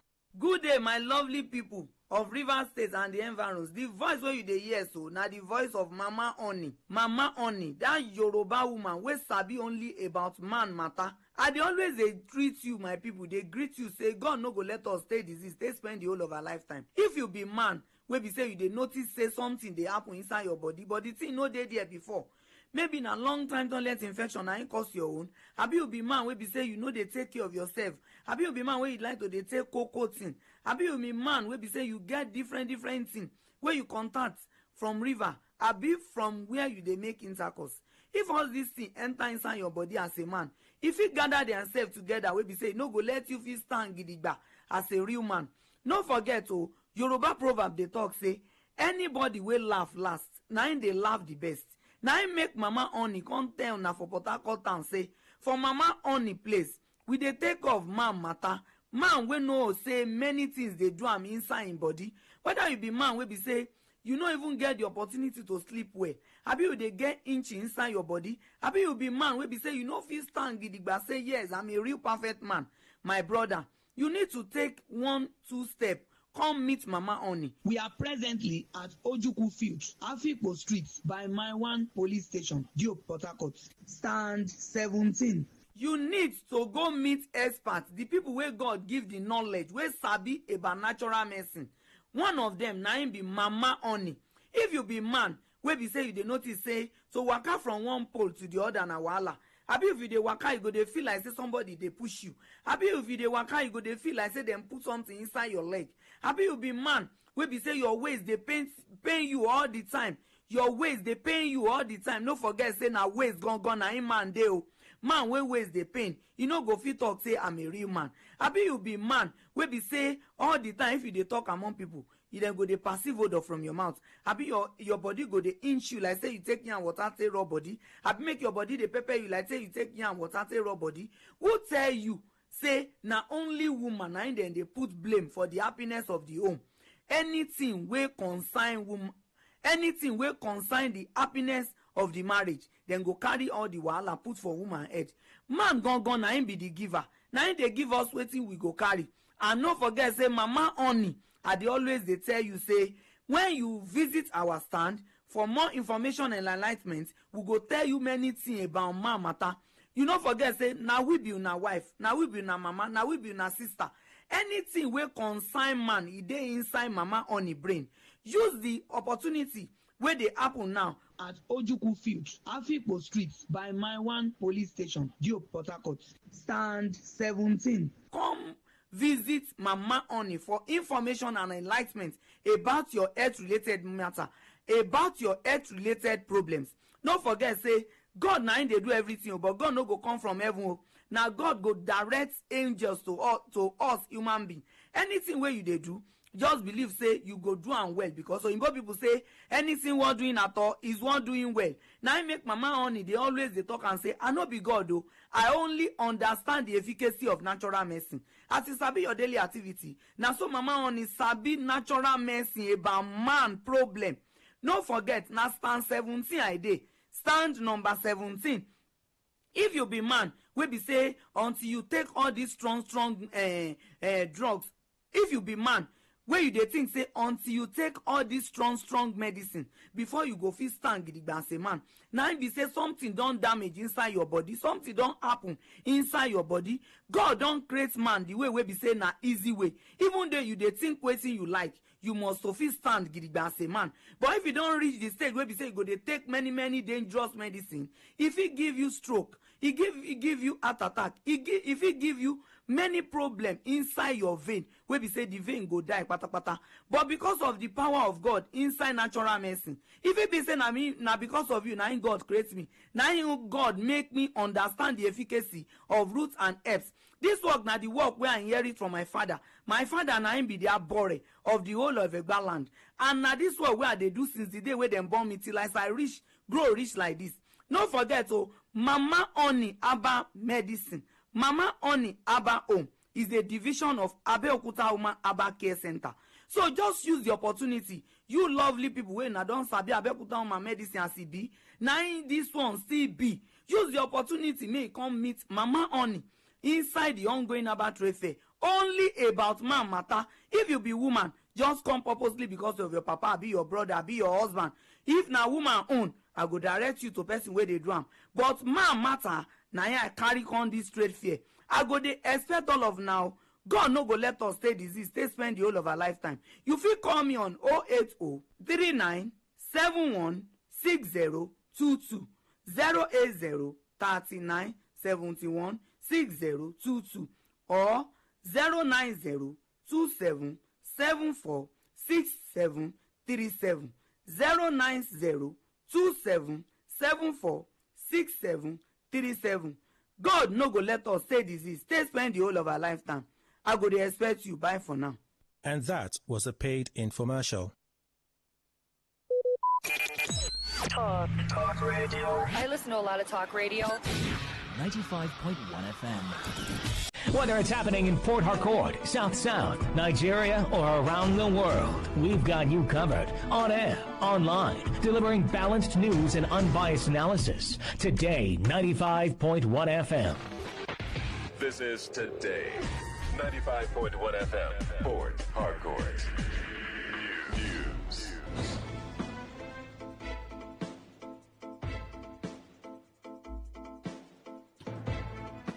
Good evening. This is the World News on your premium talk radio today, 95.1 FM, Port Harcourt. I'm Queen Chima. The headlines. ASU declares 2-week comprehensive warning strike nationwide. Former Vice President Atiku Abubakar urges youth to shun voter apathy and engage in leadership recruitment. EFCC warns against tax evasion and false declarations. On the foreign scene, U.S. President Donald Trump and Egyptian counterpart Abdel Fattah al-Sisi to chair Gaza Peace Summit. Now, the detail. The Academic Staff Union of Universities ASU has announced a total and comprehensive 2-week warning strike affecting all public universities across Nigeria. The union's national president, Professor Chris Piwuna, made the announcement during a press conference held at the University of Abuja. The national president of ASU, Professor Chris Piwuna, said there had been no meaningful progress to prevent the union from moving forward with its planned industrial action. He explained that the 14-day notice issued on September 28, 2025, had lapsed without any substantial response from the relevant authorities. He stated that all ASU branches across the country have been directed to commence a full withdrawal of their services beginning at midnight tomorrow. According to Professor Piwuna, the strike would be both total and comprehensive in line with the resolution reached at the union's most recent National Executive Council NEC meeting. In its notice after a National Executive Council meeting, the union decried the neglect of the university system and the government's consistent refusal to heed to its demands. A former Vice President Atiku Abubakar has expressed concerns that young Nigerians are losing hope in the country. Atiku said he feels deeply sad over how young Nigerians are lamenting over hardship, fraudulent elections and bad governance. In a post on his social media page, the former Vice President told the youth that the change they desire cannot be attained by voter apathy, noting that 25 to 30% voter turnout in every election cycle is not encouraging. He also expressed worry over the negative impact of bad governance and policies on citizens and their businesses. Atiku further urged citizens, especially the youth, to mobilize themselves and keep participating in the process of leadership recruitment through elections. The Minister of Works, David Umahi, says the Southeast Zone must exercise patience in its quest for Nigeria's presidency, declaring that it is not yet its turn to produce the country's next leader. Umahi, who stated this in Abuja, emphasized the need for political fairness and continuity in 2027, referencing the good works that President Bola Tinubu had been doing since his assumption of office in 2023. According to Umahi, there are people who are very eminently qualified and better than those who are clamoring for it now. The minister, however, admitted that the Southeast had suffered some measures of marginalization in the past, stating that was why it was very difficult for some governors like him to deliver the zone for All Progressives Congress APC during the 2023 general elections. He attributed the situation to what he called unfair treatment of the Southeast people in the past. The Labour Party has dismissed speculations that its 2027 presidential candidate, Peter Obi, could step down for any political coalition or rival aspirant, saying such a move would amount to betraying the hope of millions of Nigerians seeking change. Reacting to ongoing debate over possible opposition alignment ahead of the next general election, the party's interim national publicity secretary, Tony Akini, said withdrawing Obi from the race is to take away 90% of the hope of Nigerians for redemption and a new beginning. He maintained that neither Obi nor the Obedient Movement would surrender their presidential bid. This remarks comes after former Vice President Atiku Abubakar had denied reports that he planned to step down for any aspirant ahead of the 2027 elections. Atiku, in a statement by his media advisor, Paul Ibe, described such claims as a distortion of his BBC Hausa interview, insisting he merely said he would support a younger candidate if such a person emerged through a transparent party primary. Meanwhile, the 2023 Labour Party presidential candidate, Peter Obi, has embarked on a pilgrimage to Rome seeking divine intervention in Nigeria. In a statement on his X handle, Obi called on Nigerians to remain steadfast as the nation grapples with political, social and economic challenges. He revealed that he used his recent trip to Rome to take Nigeria's situation to God, offering prayers for unity, peace and responsible leadership.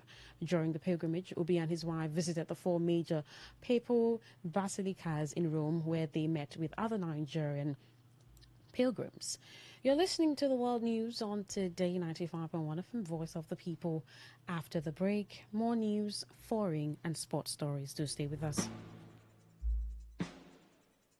Every day, every hour, when the big stories break, depend on our 24-hour news team to bring you the latest. Today, 95.1 FM.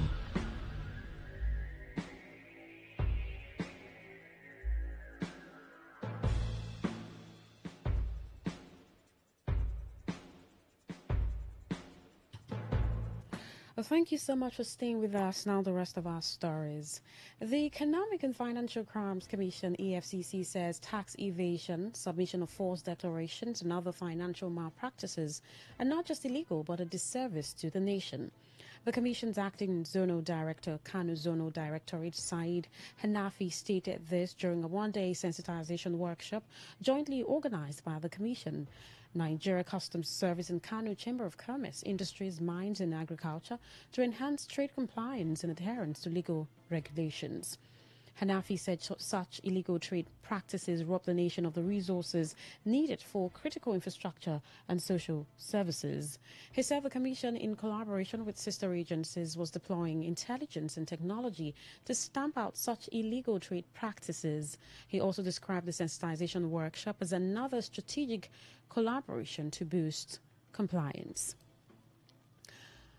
Honorable Prince Ohochukwu Obiando, who died in August 2025, has been laid to rest in his community in Isiokpo, Ikore local government area of Rivers State. Late Ohochukwu Obiando was celebrated as a shining example of a life devoted to faith, family and community service from his humble beginnings in Isiokpo to positions of honor and influence, as his life and values inspired many across the state and beyond. He was remembered for his integrity, generosity, and unwavering commitment to God and humanity, a true man of faith whose legacy continues to impact lives and transform communities. During the funeral service at St. Peter's Anglican Cathedral, Isiokpo, the Dean Church of Nigeria, Archbishop Niger Delta Province and Bishop Diocese of Ikore, His Grace Most Reverend Blessing Iyinda, who spoke on the topic Our Time on Earth, reminded the congregation that life is short and should be used wisely in service to God and humanity, noting that life without God is vanity. Speaking to newsmen, the chief mourner, Chimzi George Ohochukwu, who spoke alongside the daughter of the deceased, Dr. Gold Shukin, said heartfelt tributes to their late father, describing him as a loving, humble, and God-fearing man who will be greatly missed. He's such a wonderful man, such a selfless person, He helped a lot of people willingly without expecting anything back, He was a man with a large heart. It's such a huge loss to the people of Ishopo and people of Ikore and Rivers State and Nigeria at large. So we can all just pray for him and pray that the Almighty God accepts his soul in heaven. I mean, my dad was the energy. He was the entire room. He walked into a room and everybody stopped and looked at him. My dad was a great man. He lived a very meaningful life, very great one, and he did really well. He enjoyed the goodness of the Lord in the land of the living, but I think God just wanted him back to himself early. He's not old, but he was unwell, but we give God all the glory. Late Prince Ohochukwu Obiando is survived by his wife, Dame Roslyn Ohochukwu, 4 children, Ngozi Ichi, Princess Joan Akbuno, Oroma Roslyn Orajiaka, Go Chinyu Ohochukwu, and Chimzi George Ohochukwu, 2 grandchildren, 5 brothers, a sister, and several relatives. On the foreign scene, U.S. President Donald Trump and his Egyptian counterpart Abdel Fattah al-Sisi will tomorrow chair a Gaza Peace Summit in Sharm el-Sheikh, also attended by world leaders including the UN chief. According to al-Sisi's officer, the gathering in the Red Sea resort town will bring together leaders from more than 20 countries. It will aim to end the war in Gaza Strip, enhance efforts to achieve peace and stability in the Middle East, and ushering a new era of regional security and stability. UN Secretary General Antonio Guterres said he will attend, as well as will Britain's Prime Minister Keir Starmer, his Italian counterpart Giorgia Meloni, and Pedro Sanchez of Spain. French President Emmanuel Macron and Turkish President Recep Tayyip Erdogan will also travel to Sharm el-Sheikh. It is, however, not clear if the Israeli Prime Minister Benjamin Netanyahu would participate, while Hamas has said it will not take part. Meanwhile, Israel says it has concluded plans to destroy what remains of Hamas's network of tunnels under Gaza with U.S. approval after its hostages are freed. Defense Minister Israel Katz said the operation would be conducted under an international mechanism led by the United States, sponsor of the 3-day-old Gaza ceasefire. The Palestinian militant group Hamas operates a network of tunnels under Gaza, allowing its fighters to operate out of sight of Israeli reconnaissance. Some have passed under the border fence into Israel, allowing surprise attacks. Many have already been destroyed during the 2-year war triggered by the group's October 7, 2023 cross-border assault into Israel. Katz said the remainder would be destroyed under the framework of Hamas's disarming and demilitarization. Foreseeing in the next stages of the U.S.-backed ceasefire plan, Hamas has agreed to the first stage of the plan, which led to a ceasefire on Friday and will tomorrow see the release of 48 Israeli hostages, living and dead. In sports, French professional football manager Zinedine Zidane has confirmed he would one day like to coach the France national team. Zidane, who however did not say if he was hoping to take over from outgoing boss Didier Deschamps, gave this confirmation at an event organized by the Italian sports daily La Gazzetta dello Sport. Zidane, who scored twice in France's 1998 World Cup final win over Brazil, led Real Madrid to 3 Champions League titles in his only previous senior head coaching role. The 53-year-old is said to be the favourites to take over from Deschamps when the 2018 World Cup winning coach steps down after next year's tournament in the United States, Canada and Mexico. To end the news, here is a summary of the major stories. ASU has declared a 2-week total and comprehensive warning strike across the country. Former Vice President Atiku Abubakar has urged Nigerian youth to shun voter apathy and engage in leadership recruitment. We told you that the EFCC has warned against tax evasion and false declarations. On the foreign scene, you also heard that U.S. President Donald Trump and his Egyptian counterpart Abdel Fattah al-Sisi will today chair the Gaza Peace Summit. That was the news as edited by Stella Sasongo Okori. For comments and inquiries, please call 0818-389-2850 or send your emails to news@todayfmlive.com. You can also read our stories on www.todayfmlive.com. My name is Queen Chima. Good evening. Today's news, today's entertainment, today's sports, today's issues. Today on Today 95.1 FM, Port Harcourt.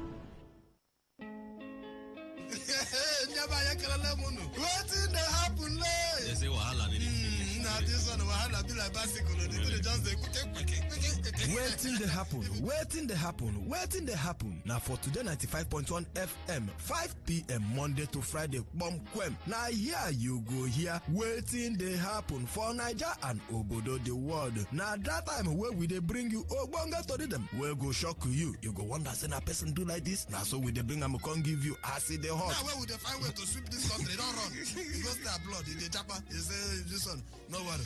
When time I reach, I'll say I want to take them. See where they go. Homeland is homeland. Me, I go punket for them. I no go be get man at that time for airport. Waiting they happen. Make you know Miss Mazi Ike God Ike Machuku and MC Kuro for waiting they happen. You go enjoy yourself. No forget to say woman they chop our recharge card woto. I don't tell you say this place na education center. As you sit down here with us from Monday to Friday, you go enjoy waiting they happen. Waiting they happen. Make you know miss them at all.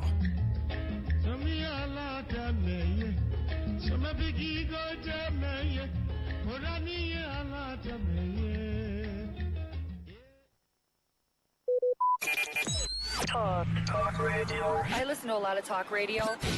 95.1 FM.